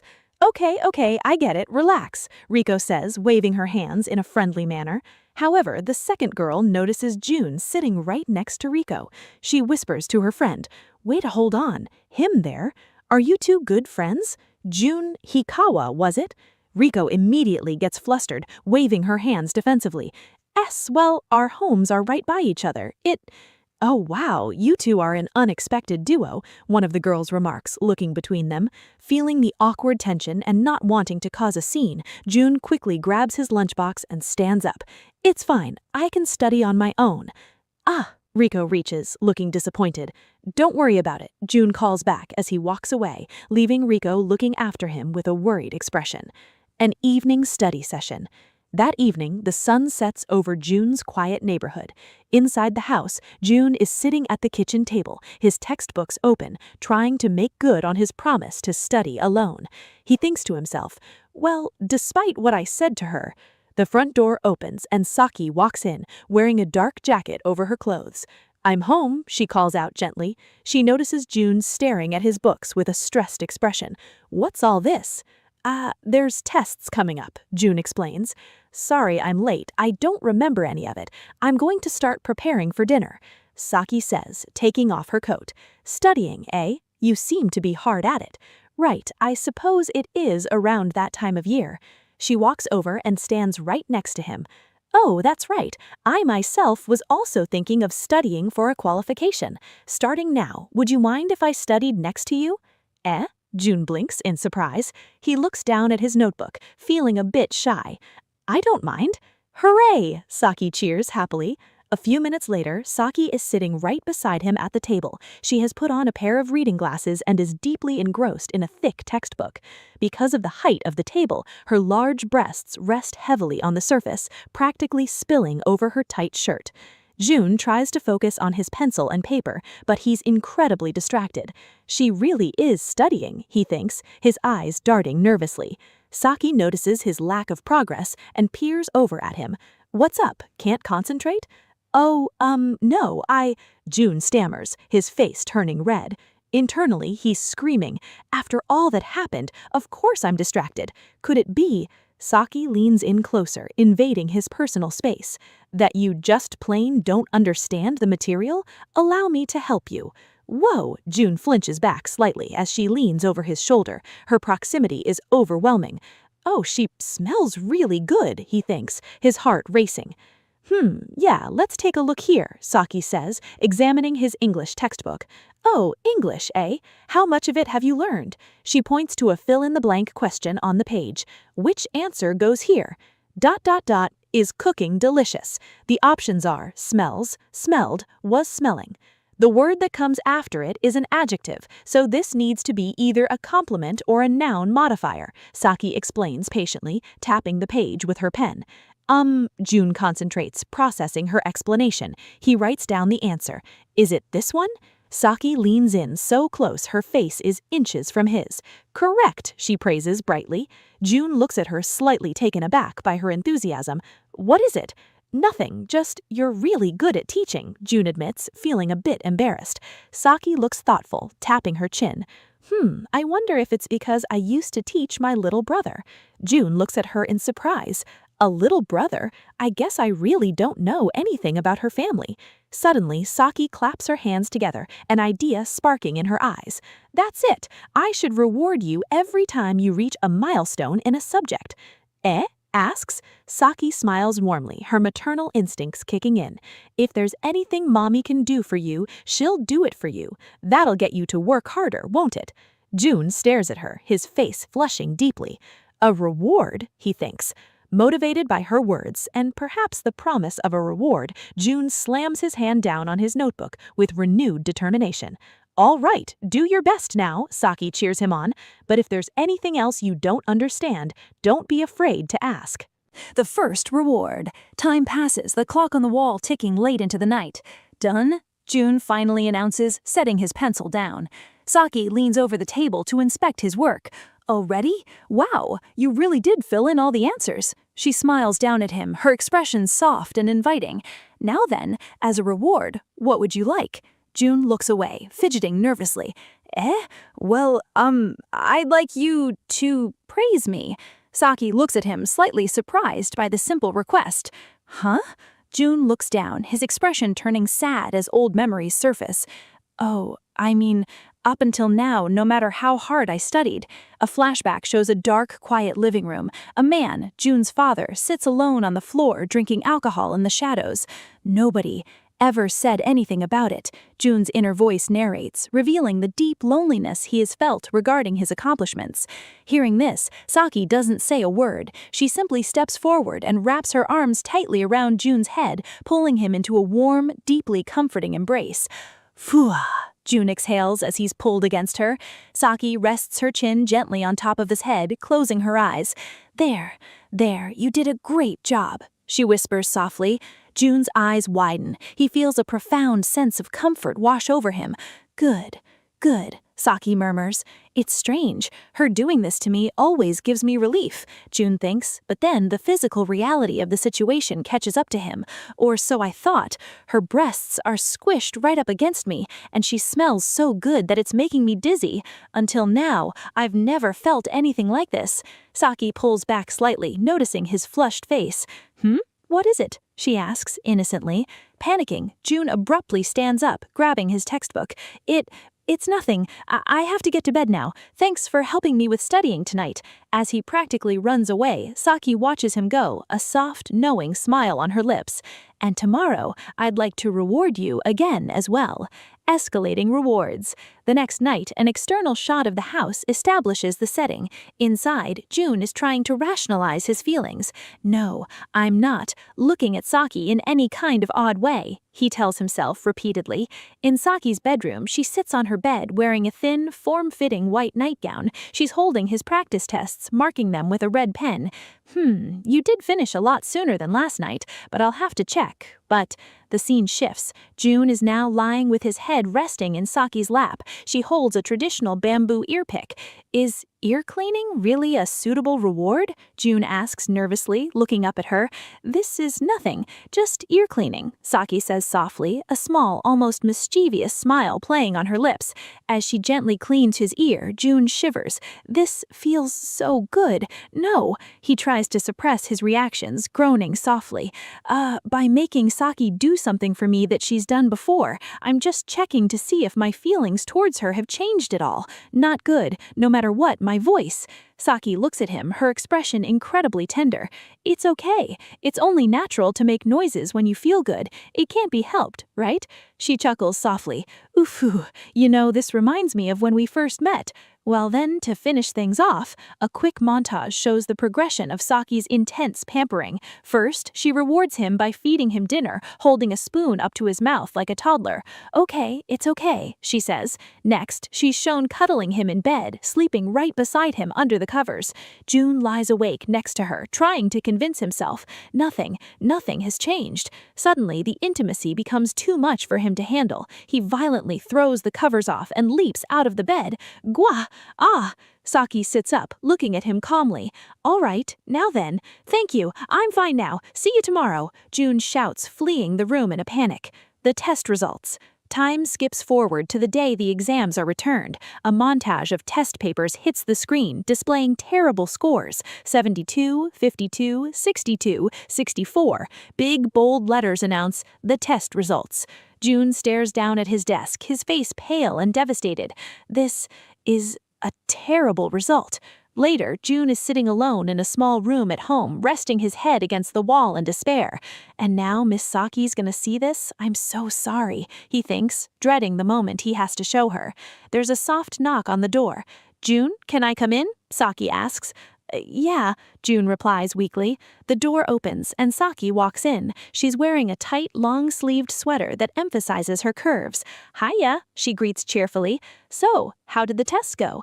June looks away, unable to meet her eyes. Well, not bad. Saki doesn't seem to notice his gloom. Well, June, since you did your best. Ta-da! She reveals what she was hiding behind her back. A beautiful, fully decorated strawberry shortcake. A homemade cake. It's my first time baking one, so I don't know how I did. She sets it down and picks up a knife. But we'll cut it up and eat it together. She pauses, finally noticing June's distressed expression. I'm sorry, do you not like strawberries? He hesitates. Slowly, he holds up one of his test papers, showing the score of 64. My test. The grade I got wasn't so great, so for me to accept such a reward anyway. Before he can finish his sentence of self-pity, Saki steps forward and pulls him into a tight embrace. She presses his face directly into her large chest, wrapping her arms around his head. June thinks, his face completely buried in her soft sweater. Huh? June murmurs in surprise. No, Miss Saki, this is also a reward, Saki says smoothly. She holds him gently, her voice full of absolute maternal affection. No matter what your grades are, it's perfectly fine for a kid to be treated. She tilts her head down, looking at him with an incredibly loving expression. You did a great job. June's heart begins to pound violently in his chest. Dokun, June thinks. Miss Saki, she really is treating me like a mother should. Saki continues, her voice soothing. Besides, if you didn't get a good grade, maybe I just didn't teach you well. She takes the blame completely onto herself. She smiles brightly at him. And so, let's have a review session later, Kay? June looks up at her, completely overwhelmed by her kindness. Even if my feelings are different from what they were before, let's, eat then, Saki suggests. Yeah, June agrees softly.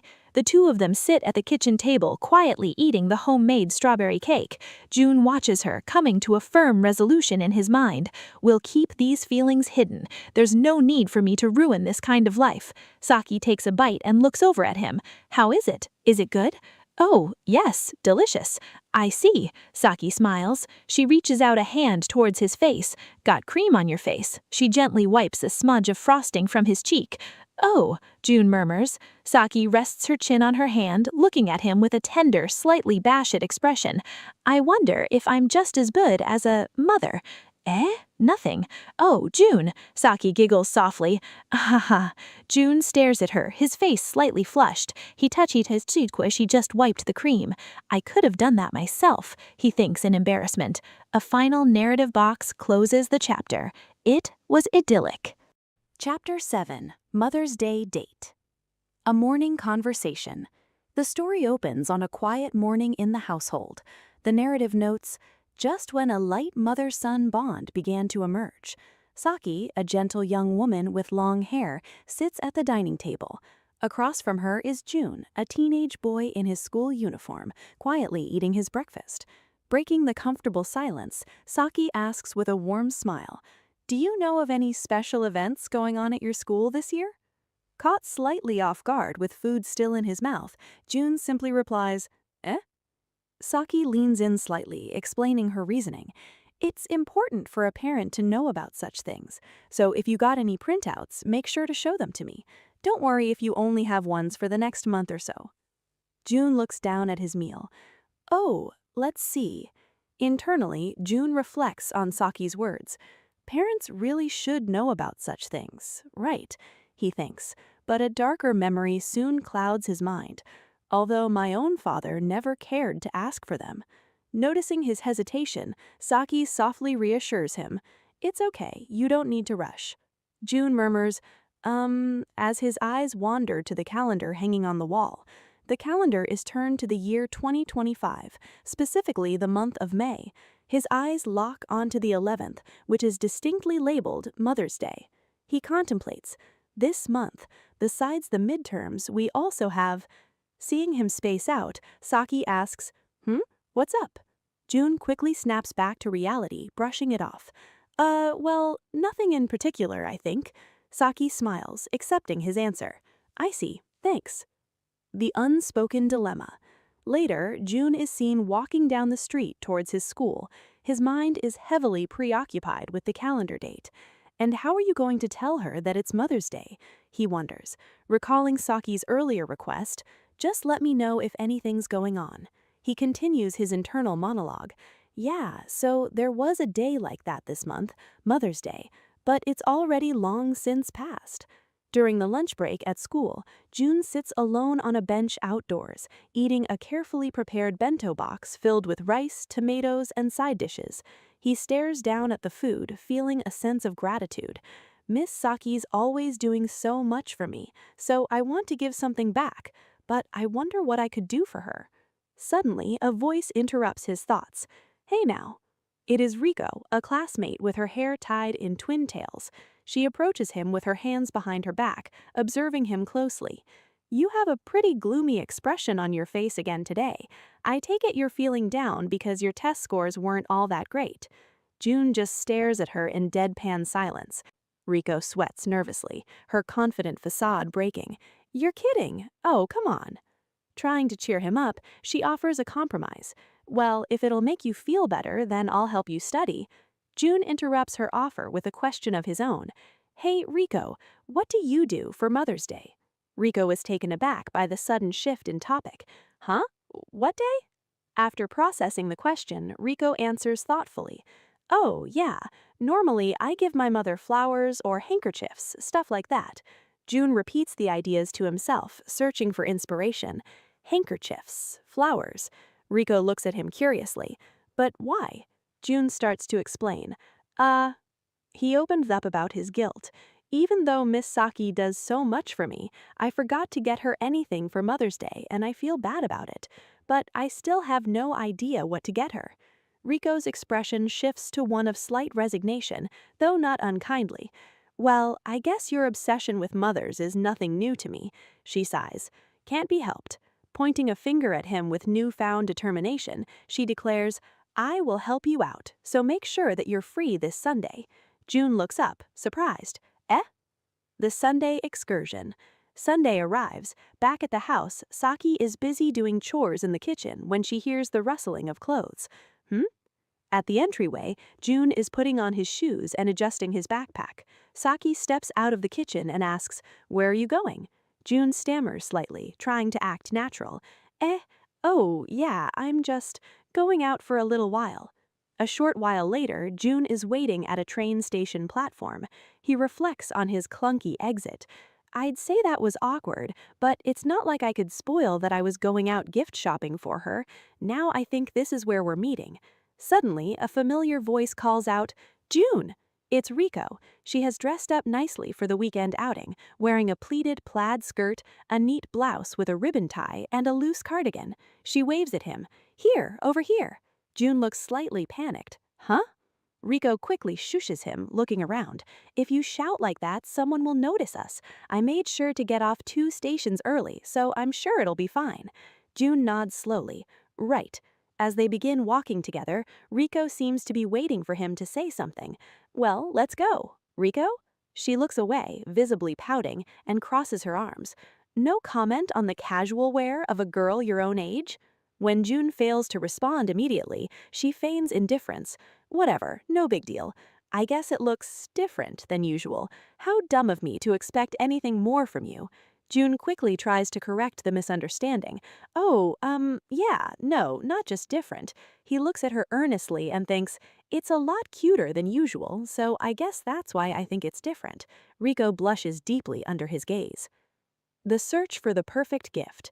They arrive at a large shopping mall and stand outside a stylish home goods store called Frank Prance. June confidently says, All right, I get it. Riko looks around, slightly overwhelmed. Okay, mall. Inside the store, they browse the aisles of elegant items.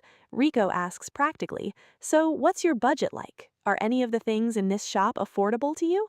June looks nervously at the price tags. I wonder how much would be okay to spend.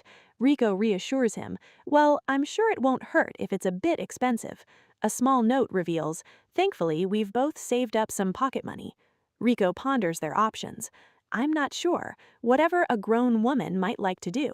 Do you know what kind of hobbies she has? June's mind goes completely blank. I have no idea. Riko throws her hands up in defeat, but keeps her spirit high. Welp, let's shop around some more. Ah, wait a minute. They spend the next few hours exploring various shops, looking at cups, clothes, and trinkets.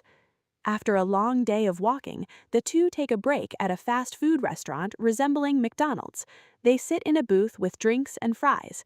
Riko sighs in exhaustion. Whew, that was some walk. June looks apologetic. Sorry for dragging you along. Riko shakes her head gently. It's fine, but did you really not see anything that clicked for you? June looks down at his drink, his expression turning serious. I guess that I'm just very concerned about whether or not someone will like the gift I give them. Riko tries to comfort him. Well, I know you're just being thoughtful, and even though you were originally strangers, shouldn't it be enough for her to know that you were thinking of her in the first place? June's mind drifts to a place of sadness. My own parents. He imagines a happy memory he witnessed of a little girl giving her mother a 4-leafed clover. I found this, the girl cheered. Still have the 4-leafed clover I picked for them years ago, the mother recalled fondly. Riko's reassuring voice echoes over the thought, so when you think about that, anything will surely be fine. June looks at Riko with a hint of melancholy. I see, you have a great relationship with your parents. Riko dismisses it modestly. No, just a normal one. June thinks about his own father. That kind of relationship. A painful memory surfaces. A much younger June stands nervously holding a handmade origami medal attached to a string. He holds it up to his father, who is working at a desk.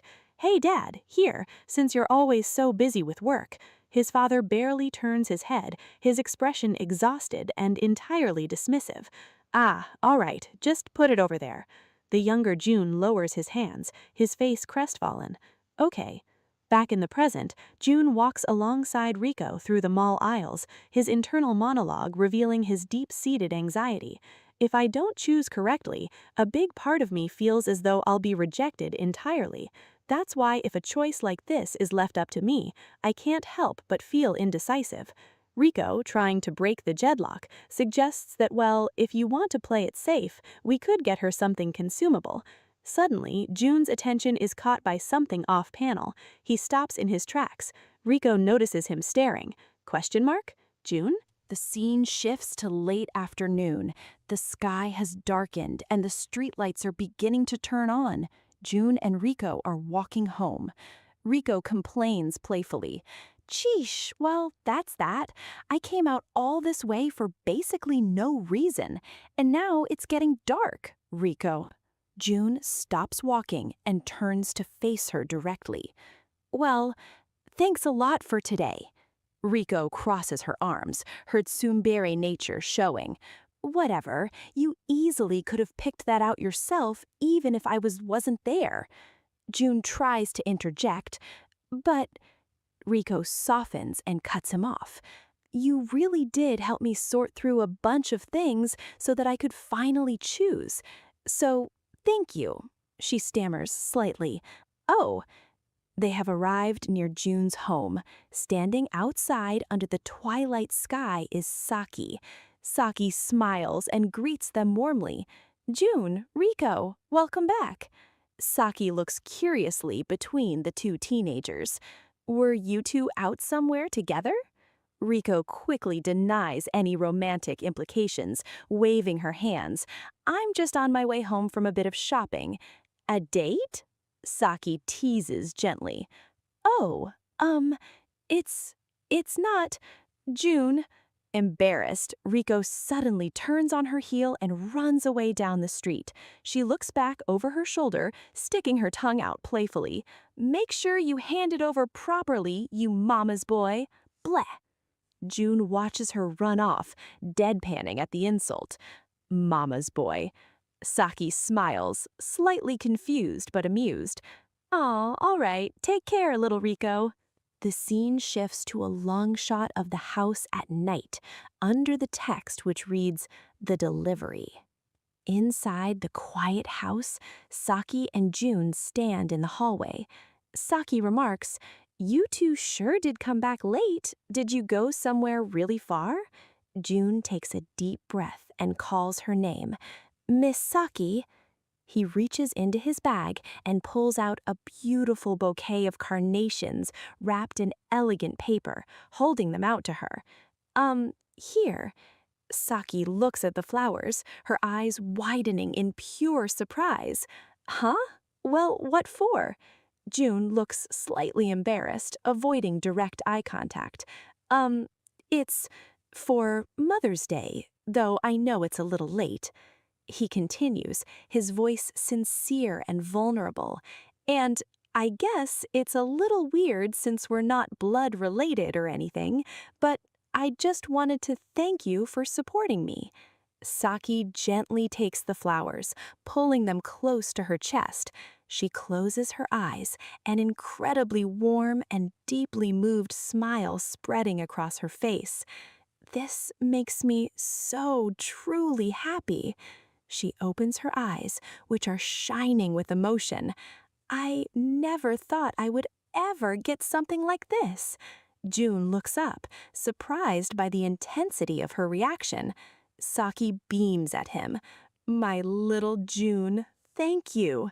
Internally, June breathes a massive sigh of relief. That's a relief. I guess Riko was right, I guess. She was going to be happy no matter what I gave her. Saki looks at the bouquet thoughtfully. Need a vase before they dry out. Then she looks down and notices something else attached to his bag. Huh? The scene shifts to a little cannon of both Saki and June looking at the bag and text above them reading, the extra detail. Saki spots a small, adorable teddy bear keychain hanging from his bag. Oh, there's something else? Forgive me, I almost missed it. How cute! A teddy bear? June stammers, clearly caught off guard that she noticed it so quickly. Oh, I wondered if you'd like it. Eh? It reminded me of that plush toy I saw in your room once. He explains his reasoning, his voice quiet. You brought it with you when you moved in, too, so I figured it meant a lot to you. Saki's expression shifts drastically. She looks down, her eyes hidden in shadow, an unreadable and slightly melancholic expression washing over her. Seeing her sudden shift in demeanor, June panics internally, his earlier fears rushing back. On second thought, with that little addition, did I screw up? I'm sorry. Before he can apologize out loud, Saki lunges forward and wraps him in a fierce, tight hug. She pulls him close, burying his face in her chest. No, I guess it was too childish after all. Nothing that you'd like. She murmurs, clearly deeply touched that he noticed such a small detail about her life. June is startled by the sudden embrace. Saki? Saki rests her chin lightly on his head, hugging him securely. You've been thinking a lot about me, watching me ever so closely. Overcome with affection, she suddenly squeezes him even tighter. Gah! June cries out, his face squished against her chest. You're hurting me. Saki realizes her strength and panics playfully, letting up just a bit. Oh, sorry. Pulling back slightly, Saki looks down at him. Her face is flushed and she is smiling brighter than before. Thank you, June. I'll cherish it. Saki says softly, Come, let's make an offering. June looks at her and notes, I guess that went well, right? They both sit on their knees, placing their hands together in respectful prayer. Saki murmurs, It's for Mother's Day after all. June remains silent, soaking in the peace of the moment. Saki finishes with a gentle, good then. The final panel showcases the altar. The scene transitions to a quiet, serene moment later that evening. June and Saki are sitting together in front of a traditional Japanese Buddhist family altar inside the house. The beautiful carnations June bought are placed neatly in a shallow bowl of water to keep them fresh.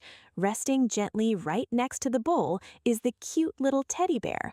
On the wall behind the altar hangs the calendar, clearly displaying the circled date, May 11th, Mother's Day.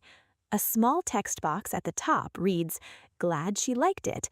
The chapter concludes with the final text at the bottom, "A friendship, innocent and deep." Chapter 8. To be a provider. This sports festival announcement.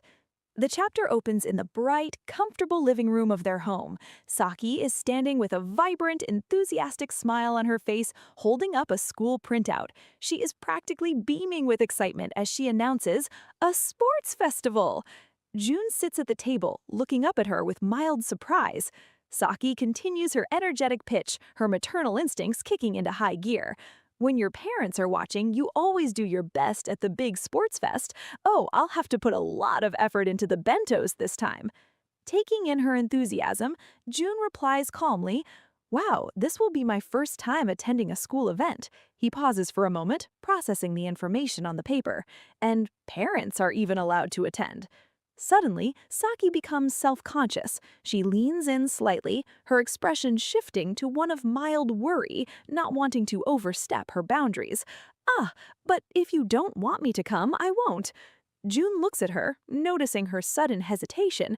With a soft, reassuring expression, he tells her, "It's fine, I don't mind." Hearing this, Saki's eyes close in a warm, relieved smile. "Really?" she asks, her voice full of genuine joy. A faint blush dusts June's cheeks as he looks away slightly, scratching his cheek. "All right, I'll clear my schedule then." Later that day, Saki is sitting alone at the dining table, resting her chin on her hands with a completely peaceful and contented look on her face. From afar, June observes her. He thinks to himself, "She seems really happy, for some reason." He looks out the window at the passing clouds, a bit of apprehension setting in. Honestly, sports festivals were never my thing. Saturday. The big day. The weekend arrives, bringing the chaotic and energetic atmosphere of the school sports festival. The schoolyard is filled with students, tents, and the sounds of athletic competition. A loud pee from a whistle cuts through the air, followed by shouts of "Go, get it!" and the rhythmic panting of "Yeah, yeah!" from the runners. On the track, a relay race is reaching its climax. A student with a headband dashes across the finish line. The announcer's voice booms over the loudspeakers, and the red team takes first. Behind the winners, June is jogging, looking completely exhausted and defeated. He is panting heavily, sweat dripping from his face. He thinks to himself, "I didn't do any good after all." Suddenly, through the noise of the crowd, he hears a voice calling out to him, "June! June!" He stops and looks around, bewildered. Is someone calling me? To his absolute shock, he spots Saki standing on the sidelines. She is holding up a high-end 4K video camera, tracking his every move. She is dressed beautifully, her presence commanding attention. "Saki?"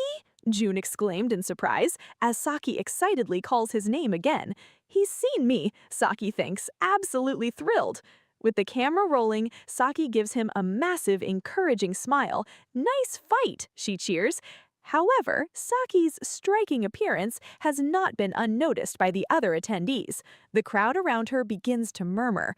"Who's that lady?" one person whispers. "She's gorgeous," says another. June stands on the track, his face turning bright red, completely overwhelmed by the sudden attention his young stepmother is drawing. A feast for a king. The intercom crackles into life. It is now time for the lunch break. Students are filtering off the field, exhausted. A boy in the crowd looks over at June and asks, "June, who's that?" June covers his face with his hands, mortified. Beside him, his friend Rico looks on with a blank expression. "She's making us stand out," June groans internally. Rico stretches her arms, ignoring the commotion. "Phew, I am starved." They walk towards the picnic area, looking for a place to sit. Under the shade of a tree, near the chain-link fence, Saki is waving enthusiastically from a picnic mat. "Over here, June!" As June approaches, he notices something unexpected. Sitting right next to Saki, wearing a bucket hat and a friendly smile, is a woman he recognizes. June notes internally, Saki is sitting with Riko's mom. Rico marches up to the mat, completely shocked. Heave, Mom, what are you doing here with June? Rico's mom laughs lightly, addressing Saki. I wonder why they're sitting together. She then turns her attention back to June and the situation. Yes, I had heard that your father got remarried, and to such a beautiful woman, too. June stands there, awkwardly sweating. Rico's mom waves them down. Don't worry about it, just come on and sit down already.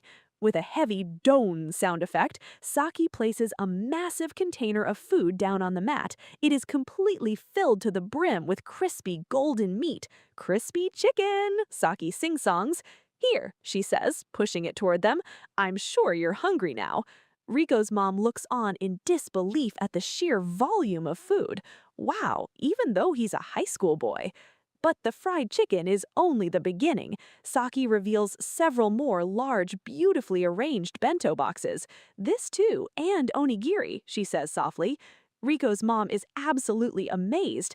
Wow, Saki, you're amazing! So young and already a great cook.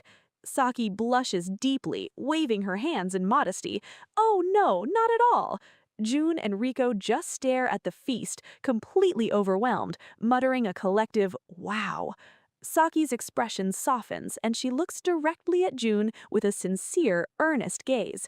If anything, it's I who ought to be appreciative, since I worried you'd resent my sudden intrusion here. June pauses, mid-bite into his onigiri, looking at her with wide eyes. Rico's mom suddenly nudges June sharply in the side. Hey, what's up with you, June? Don't you have something to say to your new mom? Eh? June stammers. He looks at Saki, who is waiting patiently. He gathers his thoughts. He begins slowly. Honestly, he thinks, you are always cooking for me, and it's always delicious, and the housework always done with care. He looks at her, a slight blush on his face, but his eyes convey deep sincerity. You are amazing. Thank you for everything. Saki's eyes widen, deeply touched by his words. Beside them, Rico looks at June in surprise. Rico's mom clasps her hands together, tears of joy streaming down her face. So glad, she cries happily. June's been alone since he was little. I've always been worrying about him, but I also couldn't always keep an eye on him. She wipes a tear and smiles warmly at Saki. So the fact that you've went out of your way to attend this event really shows that he has a proper parent to look after him now. Saki listens quietly, a profound sense of fulfillment washing over her. Well, this has all been a dream come true, Saki says with a radiant smile, so I'm pretty happy myself. Oh my, amazing considering your age, Riko's mom teases. You're the one who looks so youthful, Mrs. Fujimi, Saki replies politely as the two women continue to bond while the kids finally dig into their meal. A white headband tied around his forehead. Saki rushes over, her face etched with concern. June, are you okay? She asks gently. Eh? Ah? June mutters, trying to focus. Heat stroke, maybe. It'll be fine, Saki says, trying to stay calm. Let's just make sure you drink plenty of water. She unscrews the cap of a thermos and holds out a small cup of water toward him. Here, drink up. June, feeling a bit embarrassed by being babied, stammers, no, I can drink it on my own. But your hands are full, Saki points out logically. Indeed, June is clutching a large water bottle in one hand and a towel in the other. It's fine, just set it down, June protests weakly. From a distance, Riko watches the interaction. Those two, she mutters. Her mother steps up beside her, observing the tender scene where Saki gently helps June drink. Are they closer than they were before? She wonders aloud. The special service. Evening falls, casting a quiet, calm atmosphere over their home. They are in the kitchen. June has just finished his meal, holding his empty bowl. Thanks for dinner, Miss Saki, he says softly. Saki smiles, pleased. You ate it all up. Must have used up a lot of energy today. June looks down into his empty teacup, feeling a wave of guilt. Thanks for coming out today. I know it was a poor performance from me. Saki turns to him, her expression incredibly warm and reassuring. But it was great to see you cheering me on anyway. I was very happy. She takes the dirty dishes from his hands. You must be exhausted, June. Go have yourself a bath. She looks down, a soft, almost secretive smile playing on her lips. And when you get out, I'll provide a special service just for you. A short while later, June emerges from the bath, a towel draped around his neck. He walks into the living room to find Saki kneeling gracefully on the floor beside a spread-out blanket. This is, June asks, hesitant and slightly flushed. All right, first of all, lay face down here, Saki instructs gently. Confused but compliant, June lies flat on his stomach. What about? He thinks, utterly bewildered as to what is about to happen. Saki positions herself near his side and places her hands gently on his back. Okay, now then, if you'll excuse me, she begins to press down, sliding her hands firmly across his tired muscles. Susu, the sound of the fabric rubbing echoes quietly in the room. This is, June murmurs as realization hits him. I've only seen videos of this online, so I'm quite an amateur, Saki admits, focusing intently on her movements. If any of it hurts, just let me know. A massage, June realizes out loud. Oh, okay, he says, relaxing his body. Saki looks down at him, worried she might have pressed too hard. Oh, are you okay? June buries his face slightly in his arms to hide his blush. I'm okay. It just felt really good. A look of immense satisfaction crosses Saki's face. Her eyes soften and she smiles. Well, we'll continue with this level of force. She begins to knead his shoulders rhythmically. You worked really hard today, June, so it's important that you recover from the day's fatigue. Whoa, sure, it hurts a bit, June admits, his eyes closed in comfort. He thinks to himself, but Saki's hands feel so good. As she continues to massage, Saki breaks the comfortable silence. I sent to Shiro a picture of you running so hard earlier. June lifts his head slightly in surprise. Eh? It marked as red, so I think he saw it, Saki explained smoothly. And I imagine you wanted him to see it too, right, June? June falls silent. His mind flashes back to earlier in the day, sitting next to Saki, remembering the words he had spoken to her. You said you married him because you wanted to be my mommy so badly. He looks at Saki now, wondering internally, but why do you want to be my mommy so badly, Miss Saki? Saki remains quiet for a moment, an unreadable, melancholy expression on her face. Then she breaks the tension. All right, so for this next part, you need to lay on your back. June shifts, rolling over with a heavy g sound. I'm going to massage your feet now, Saki says, repositioning herself. Now spread out. Oh, okay, June stammers, his face burning red as Saki essentially straddles his legs to reach his feet. Okay, Saki murmurs. She looks down at him, her hair falling like a curtain around her face. She senses his lingering curiosity. Are you curious? She asks quietly. Yes, okay, June replies, holding his breath. Saki places her hands on his calves, her grip firm but gentle. Well, in truth, I wonder about that too, but I think that I feel the same way you do, June. June looks up at her, utterly confused. You feel the same as me? Saki begins to massage his feet. When we first met, you said it to me. You just wanted to know what having a mommy was like. She pauses, her expression turning somber and deeply vulnerable, while I myself wanted to know what being a mother was. Huh? June gasps, the pieces slowly connecting in his mind. I mean, it's not like I didn't have my own mother, but, Saki continues, her voice tinged with an old, quiet sorrow. An image flashes in her mind, the small, cute teddy bear that June had bought for her on Mother's Day attached to a bag. I guess I was just never provided the things I really wanted from them, so Saki pulls his foot gently against her chest, closing her eyes. A serene, incredibly peaceful smile graces her features. I decided to stop waiting for these things to be provided for me. She begins to massage his toes, her voice filled with quiet resolve, and become the person who provides these things to others. June stares at her, a look of profound shock and realization dawning on his face. Having shared her deepest motivation, Saki finishes the massage and smiles down at him cheerfully. Okay, that's it. Did it hurt much? June, still processing her confession but feeling incredibly relaxed, stammers out, No, it felt really good. Saki giggles softly. Ooh-hoo-hoo. Well, if that's a fact, she closes her eyes, a look of pure contentment on her face. I'm glad. June looks up at her, his eyes shining with newfound admiration and affection.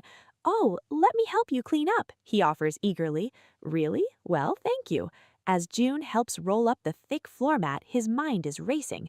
The narrator chimes in with June's internal monologue.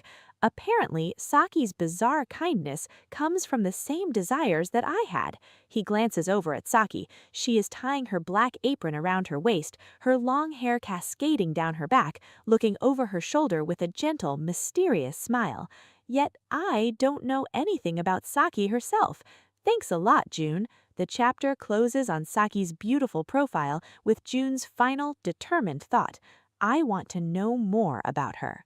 Chapter 9, Family Memories. The Promise of Summer. The chapter opens in the sunlit hallway of Jun's school. A sense of anticipation hangs in the air as the long summer vacation officially begins. Jun stands by the window, looking slightly surprised, a faint blush dusting his cheeks. Beside him stands Saki, dressed sharply in her professional work attire, a gentle and warm smile gracing her features. I guess now it'll be our first summer together, Saki says softly, her eyes looking ahead to the future. The scene shifts briefly to Saki at her workplace, quickly wrapping up a conversation. Oh, right, thank you for coming by, she tells a colleague before turning away with a determined look. Well, I've slipped out of work for long enough, she thinks to herself. Time to hurry back. Jun? Back in the school hallway, Saki turns her warm gaze back at Jun. Her expression is bright and encouraging. Think about what you'd like to do for the summer vacation. Jun stares at her, his eyes wide in mild shock. The concept of planning a fun summer trip is entirely foreign to him. As he walks home, he looks out at the sky, his mind racing. Summer vacation, he thinks. He recalls his past, the quiet, lonely summers before Saki entered his life. I have never made any memories of it, so I have no idea what I'd want to do. The silent reflection is suddenly shattered by the aggressive, roaring sound of a car engine. Vroom! Tires squeal against the asphalt as a sleek white sports car tears down the road under the bright summer sky. Inside the car, Saki is behind the wheel, looking over at Jun with a slightly mischievous deadpan expression. So, in the end, you couldn't come up with anything. Jun sits in the passenger seat, shrinking back slightly, looking incredibly guilty and apologetic. So, sorry, he stammers. Saki's expression instantly softens into a beautiful closed-eye smile. It's fine, all good. We'll just go wherever I want to go. But where I want to go will be a surprise. Ooh-hoo-hoo, she giggles playfully. They pull up to an automated ETC toll booth on the highway.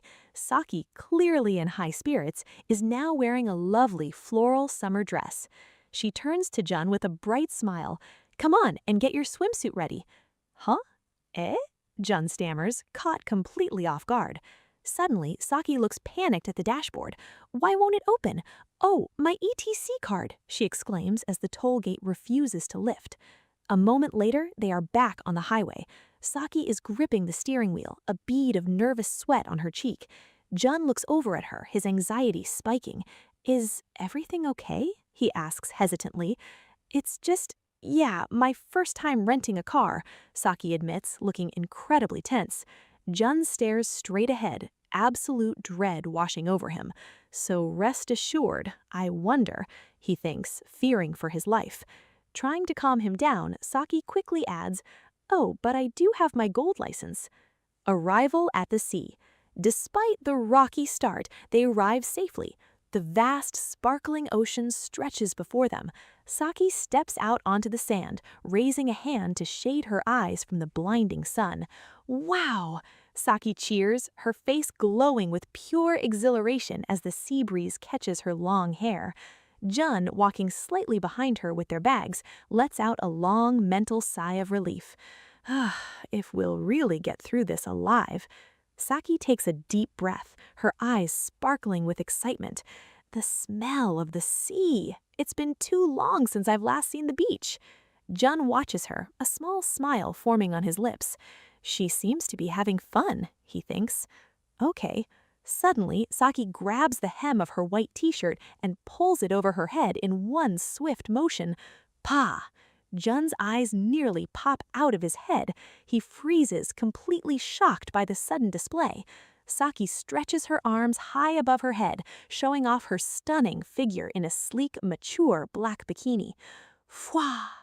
Look, Jun, she calls out, turning her head back to look at him with a sultry, playful smile. The sea's waiting. Come on, come on. Jun instantly looks away, his face burning bright red, completely flustered by his stepmother's beauty. No, I need to use the changing room, he mutters, rushing off. Childish joy and crashing waves. A few minutes later, Jun comes sprinting into the shallow water, shivering slightly in his swim trunks. It's cold, he chatters. Further out, Saki is lounging comfortably inside a large, colorful inner tubing floaty. She waves at him eagerly. Jun, you're missing out. Hurry! Here, here! Jun wades over to her and she suddenly splashes a handful of water right into his face. Pasha! Jun squeezes his eyes shut. Blah! Saki laughs a bright, musical laugh. She reaches down into the water and brings up her hand, revealing a tiny sea creature she found. Hey, take this, Saki, she teases playfully. Jun retaliates by splashing water back at her. Zah! Come on, Jun groans, though he isn't really angry. He wipes his face, looking at her with a mix of exhaustion and amusement. She's having too much fun. Enough! Just as he thinks this, the ocean decides to join in on the fun. A massive wave suddenly surges behind Saki. Zah! Before she can react, the wave crashes over her, flipping the large floaty completely upside down with a loud ooh-wah and whoa! Jun stands waist-deep in the water, coughing up sea salt. Kuh! He opens his eyes and gasps in shock. Saki emerges from the water, her hair plastered to her skin, her chest heaving, water cascading down her body in the brilliant sunlight. She quickly wades over to Jun, leaning over him with a deeply concerned look. Big wave, she gasps. Are you all right? Jun, looking up at her from the water, blinks in surprise. Yeah, are you all right? Saki lets out a soft, relieved giggle. Ooh, I'm okay. You don't have to worry about your parent. Jun watches her closely as she smiles. Miss Saki? He thinks. As they stand together in the sparkling water, Jun looks at her gentle expression. But still, you're too kind, he says softly. Saki wrings out her wet hair, her back turned to him. Maybe it's because we're on this trip, she muses quietly. Later, they retreat to the sandy shore. Jun sits quietly watching Saki as she plays with the beach ball, stretches and crouches down to inspect the sand. Jun rests his chin on his knees, observing her every move. But she seems a lot more childish than usual, I guess. Saki is squatting by the water's edge, utterly fascinated by something in the sand. Wow, check it out, she exclaims, holding up a small object. A pretty piece of sea glass. Looky, looky. Hey, mama, she coos playfully. She turns to Jun, holding the smooth glass out to him. Have a looky at this. Jun is sitting next to her, diligently packing wet sand to build a large sandcastle. Yeah, he replies absent-mindedly. He stops patting the sand and looks over at her, an unexpected realization dawning on him. Miss Saki? Somehow, I feel I'm just like some little kid. Saki catches his stare and her face flushes with embarrassment. She puffs out her cheeks in a cute pout. Hey, you're laughing at me. Jun quickly covers his mouth, trying to hide his own smile. No, I just thought the exact same thing. Saki looks away, thoroughly embarrassed, but smiling warmly. Oh gosh, Miss Saki? Foundations of family. As June continues to sculpt the tiers of his impressive sandcastle, he decides to ask a question that has been on his mind. Do you have any memories of the sea? Saki looks at him, mildly surprised. I couldn't think of what to do for the summer because I've never really experienced places like this. June explains, his hands working the wet sand. He pauses, looking over at her. So I thought that you were having so much fun here because you had some sort of emotional attachment to it? Saki looks out at the vast, shimmering horizon where the sun meets the water. The atmosphere grows quiet and contemplative. In this life, who are the first people you form a relationship with? She asks, her voice taking on a thoughtful, almost philosophical tone. June stops his building and looks up at her. Is it your family? Saki nods, her eyes full of conviction. Yep, that's right. And that's why I believe familial relationships are important. She looks down, a soft, nostalgic smile playing on her lips. Indeed, I do have memories of trips taken as a child, and they're probably my most precious memories. They're what laid the strongest foundations for my relationships, and that's what matters. She turns to June, resting her hands on her knees as she sits beside his sandcastle. So, whenever I get the chance to make memories with my family, it truly makes me happy. June stares at her, taking in her heartfelt words. Before he can respond, a loud, comical rumbling sound breaks the silence. Zgew!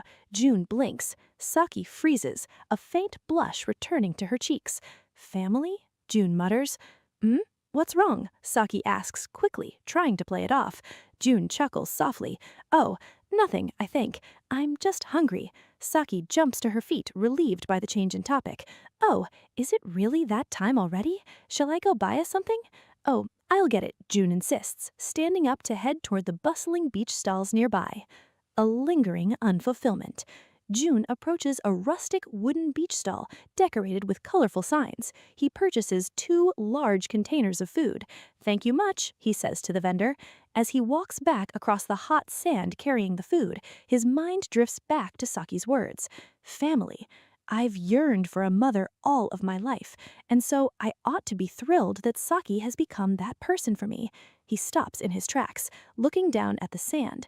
A heavy, confusing emotion settles in his chest. Yet, for some reason, I still feel unfulfilled.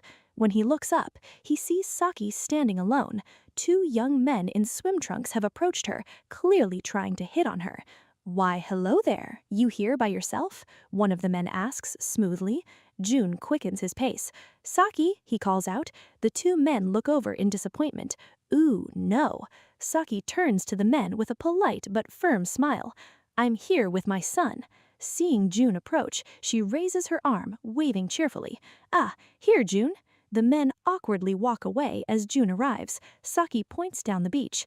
Let's eat over there. June follows her, watching the sway of her hair and the curve of her back as she walks ahead. His brow furrows in deep confusion. I wonder why. I don't feel satisfied. The fireworks. The sun slowly sets, painting the sky in twilight colors. Saki stands at a nearby beachside cafe, sipping a cold iced tea through a straw. Phew, she sighs, looking entirely relaxed. Night fully descends, wrapping the beach in darkness. They are standing by the white sports car preparing to leave. Saki leans against the car, looking at the time. We sure stayed out late. The traffic home's going to be heavy. Yep, June replies, quietly, his face hidden in the shadows. He's still wrestling with his inner turmoil. I wonder why. Saki reaches for the car door handle. Suddenly, June speaks, his voice tight. I don't. Saki stops and turns to look at him. Eh? June finishes, standing firmly in place. Saki's eyes widen in surprise. June? What's... Before she can finish her sentence, a loud, booming sound echoes across the water. Dune. Saki gasps, turning quickly toward the ocean. The night sky is suddenly illuminated by a massive, brilliant explosion of light. Huh? Whoa! Fireworks! Saki cries in pure delight. Without thinking, she reaches out. Let's go, June! She grabs his hand tightly, pulling him toward the shoreline. Goo! June looks down at their interlocked hands, then up at the sky. Dune, dune. More fireworks explode, showering the dark ocean in sparks of gold and white. Wow! Saki cheers, her face bathed in the glowing light of the explosives. Amazing! We're so close to them, June yells over the noise. I had no idea that this was on today, Saki says, mesmerized. Cool, June agrees, watching the display. Saki stands perfectly still, her head tilted up. The bright flashes of the fireworks reflect beautifully in her wide, awestruck eyes. She looks utterly breathtaking in the momentary bursts of light. June stops looking at the sky and looks down at his hand, firmly held in hers. We've been holding hands this entire time. He looks back up at Saki, watching her profile as she smiles at the sky. He tries to rationalize his racing heart. Hey, but between these hands, There is surely no other meaning besides family. I'm here with my son. The grand finale of the fireworks begins to light up the horizon. Saki turns her head, looking over her shoulder at June. The light catches the gentle curve of her smile and the intense, meaningful look in her eyes. If we stay here to watch this, it'll be far too late to go home, she says softly, the booming of the fireworks fading into the background. June stares at her, his heart pounding in his chest. Saki steps slightly closer, her voice dropping to a whisper. Eh? So, since we've come all this way, we're family after all, right? Saki asks, her expression unreadable, a mix of vulnerability and something dangerously alluring. June stands frozen under the night sky. The final narration box appears, echoing his internal chaos. A quiet commotion rumbles within his chest. This is... Chapter 10. The Truth. The story opens inside a luxurious, brightly lit hotel room. Saki, a beautiful older woman with long hair, walks into the bedroom area, looking around with a wide, impressed smile on her face. "Wow, spacious," she exclaims, admiring the large beds and the pristine setup of the room. She turns her head slightly, noting how fortunate they are. "We were lucky enough that there was a vacancy, let alone getting a room this amazing." Behind her stands June, a teenage high school boy carrying their bags. He watches Saki as she happily walks toward the beds. Without hesitation, Saki flops face down onto the closest mattress, her legs kicking up slightly in the air behind her as she sinks into the plush blankets. "Oh, so soft," she hums in delight.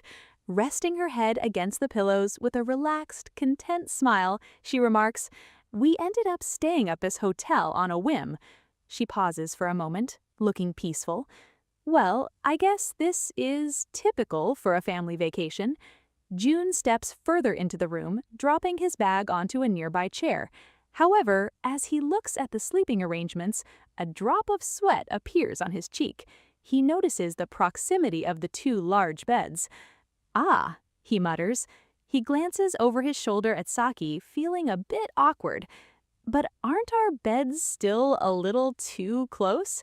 Saki, now sitting up on the edge of the bed and adjusting her long hair, thinks out loud. A small note beside her reads, "My hair is feeling a bit dry." "Well, shall I go for a wash?" she asks him. Just then, June looks past the sliding glass doors leading to the balcony, and his eyes widen in surprise. "Wow, look, they got an open-air bath out here," he says, pointing out. Saki looks up, surprised. "Oh." A playful, almost teasing expression crosses Saki's face. She tilts her head, her eyes narrowing in a mischievous smile as she looks at the boy. "Or shall we go in together?" she asks. Before June can fully process the offer, she quickly adds, "Only joking, of course." But June turns back to look at her, his expression serious and straightforward. "May I come in with you?" he asks. Saki blinks, caught completely off guard by his directness. "Eh?" The scene transitions to the outside balcony where the open-air stone bath is located. Hot water pours from a wooden spout into the tub.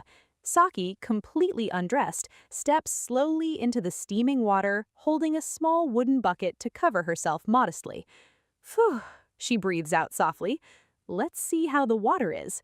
Saki settles into the warm bath, letting the water rise just below her shoulders. She closes her eyes, a look of pure relaxation washing over her face. She sighs happily. Sitting at the far opposite end of the tub is June, submerged up to his shoulders, his knees pulled up to his chest. He looks incredibly nervous, his face flushed red as he carefully avoids looking at her directly. June thinks to himself, "While two people can certainly fit in it, this bath is still pretty cramped." He glances over subtly. Saki opens her eyes and leans forward, gently placing her hand on June's wet cheek. She looks at his flushed skin with a caring, maternal gaze. "I see you got sunburnt today, didn't you?"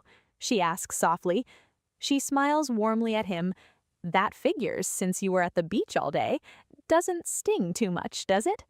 June's eyes are wide, his face burning even redder from her sudden closeness. He stammers out a reply. I'm fine. Saki leans back just a bit, still looking concerned. You sure? June averts his eyes downward, the water bubbling around them. In his mind, he's completely overwhelmed by the situation. We're so close that our skin keeps touching. Noticing his hesitation, Saki's expression turns slightly worried. Looks like I should have given you more sunscreen, she notes, regretfully. I said I'm okay, June replies, trying to brush it off. He pauses, looking back up at her. Miss Saki? Saki tilts her head. Miss Saki? June trails off, looking down into the water. Saki watches him, waiting for him to finish his thought. June finally forces the question out. Are you okay with having to pay for this room tonight? He looks at her with a guilty expression. Well, it was definitely on short notice, and I certainly may have gone a little over budget. Saki smiles gently and raises her hand, lightly flicking his forehead with her fingers. But it's fine, she reassures him playfully, and a kid like you... Saki's face softens as she finishes her sentence. Doesn't have to worry about things like that. June's eyes widen at the word kid, and a quiet, somber shadow falls on his face as he looks away from her. Later that evening, after the bath, the scene shifts back inside the hotel room by the bathroom sink. June is standing in front of the mirror, struggling to put on a traditional Japanese yukata robe. He pulls the fabric awkwardly across his chest. Right, he mumbles to himself. I don't know how this works, he admits in frustration. Suddenly, Saki steps behind him. She's already perfectly dressed in her own yukata, her hair falling loosely around her shoulders. She gives him a gentle, amused smile. Need some help? June looks over his shoulder, startled. Oh! Saki steps closer, reaching out to adjust the collar of his robe for him.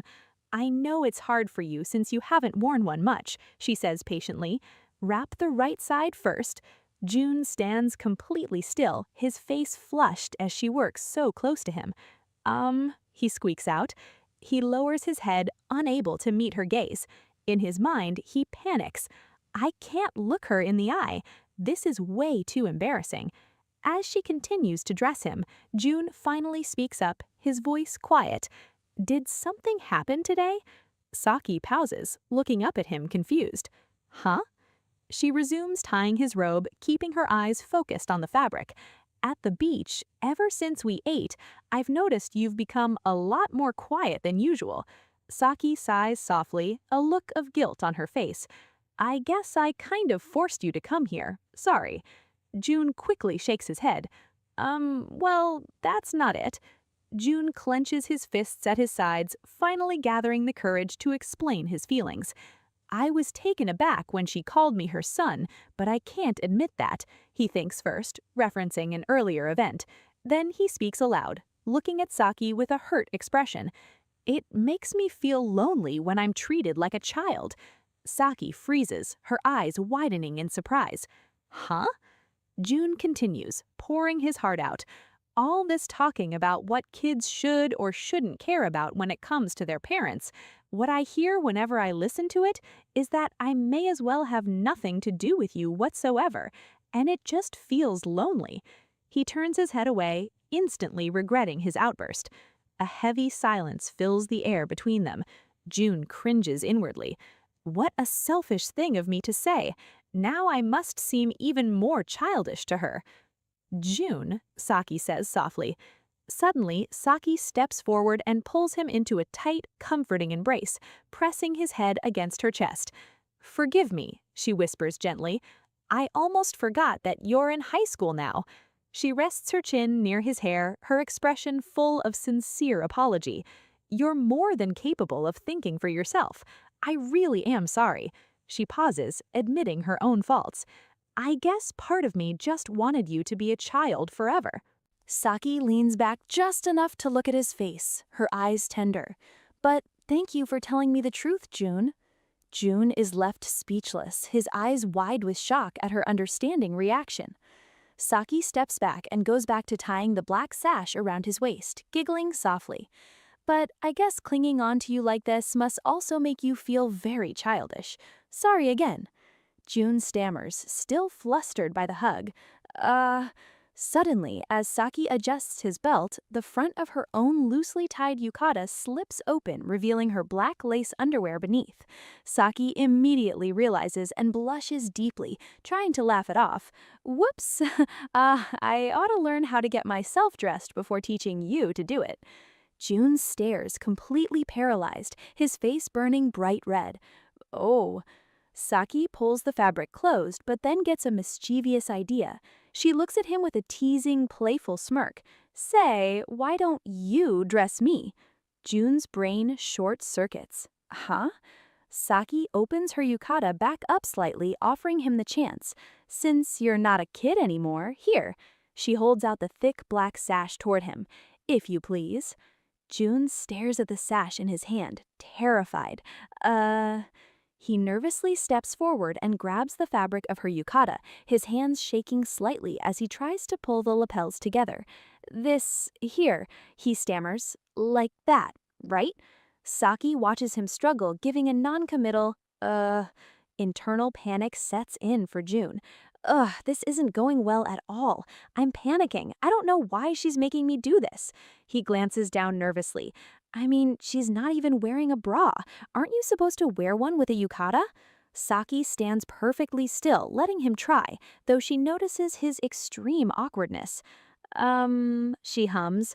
Unable to take the tension any longer, June steps back. I'm sorry. Saki immediately breaks into a fit of laughter, covering her mouth with her hand. Oh, I'm sorry, truly, I was just teasing you. June looks at her with wide eyes, completely baffled and a little irritated by the joke. Saki wipes a tear of laughter from her eye. Instead of treating you like a child, I thought I'd try spoiling you. Just teasing me, she says warmly. Then she takes on a slightly more serious, educational tone. There may come a point in time where you may really have to do something like this for a woman. Oh, sorry about it, but besides that, Saki looks at him knowingly. When you one day have a girlfriend like Riko, it wouldn't be too bad if you already knew how to do things like this, right? Well, look at it this way. June stares blankly at her. Huh? His mind catches on the name. Riko again, he thinks, feeling annoyed that she is trying to pair him off with a girl his own age instead of seeing him. Saki smiles gently. I just thought it would be a valuable experience for you. All right. Saki steps closer to him again, her expression turning incredibly soft, her eyes looking up at him through her lashes.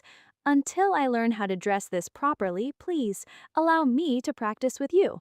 She gives him an alluring, irresistible smile. Sure.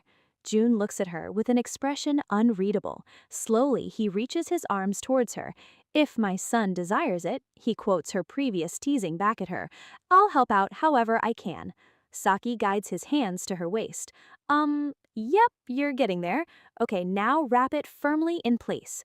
June reaches around her, but as he pulls the fabric, his hand accidentally grazes the side of her bare breast. Like this? He asks. Saki lets out a soft, surprised gasp. June freezes instantly. Okay. Realizing what he touched, June rips his hand back, sweating profusely. Sorry. He stammers out apologies, his mind racing. I touched it. So soft. Saki just giggles lightly. Phoo. She looks at him with a heavily flushed face, her eyes half closed and her breathing slightly shallow. It's totally fine, she whispers. I don't mind. Something in June snaps. In one swift motion, he grabs Saki by the arms and pushes her backward. They fall onto the large, soft hotel bed, with June hovering firmly over her, pinning her down while she lies beneath him completely shocked by his sudden aggressive display of affection. June pins Saki to the ground. Saki looks up and asks, June? June asks, what are you? June thinks to himself, it isn't just that she was treating me like a child. The truth is, it's more like that I want Saki to see me as a man. June touches Saki's lips. Saki asks again, June? June kisses Saki. He pulls back and says, Saki? A phone suddenly goes off with a bing. Saki smiles and asks, "Did a text just come in?" June jumps away and sits on the floor in shock. Saki sits on the bed wearing a yukata and asks, "Why not have a look? From who?" June checks his phone and says, "Oh, it's Rico, asking about the summer homework." Saki leans in to look at the phone with him and says, "She really does seem to care about you. This is a great opportunity. Why not ask her to tutor you? Come on, reply to her already." She presses the screen and says, "And send?" June stammers, "Oh, Saki gets into bed and says, "Okay, let's go to bed now. Good night, June." June looks at his phone and says, "Right." Later, June sits in the dark room and hears Saki sleeping. Snore, snore. June thinks, snoring, she really fell asleep. But after, whatever that was just now, there's no way I'll get any sleep tonight. Saki continues sleeping soundly as the scene shifts to the outside of a hotel at night, hinting at the complicated and conflicted path that lies ahead. Restraint, denial, or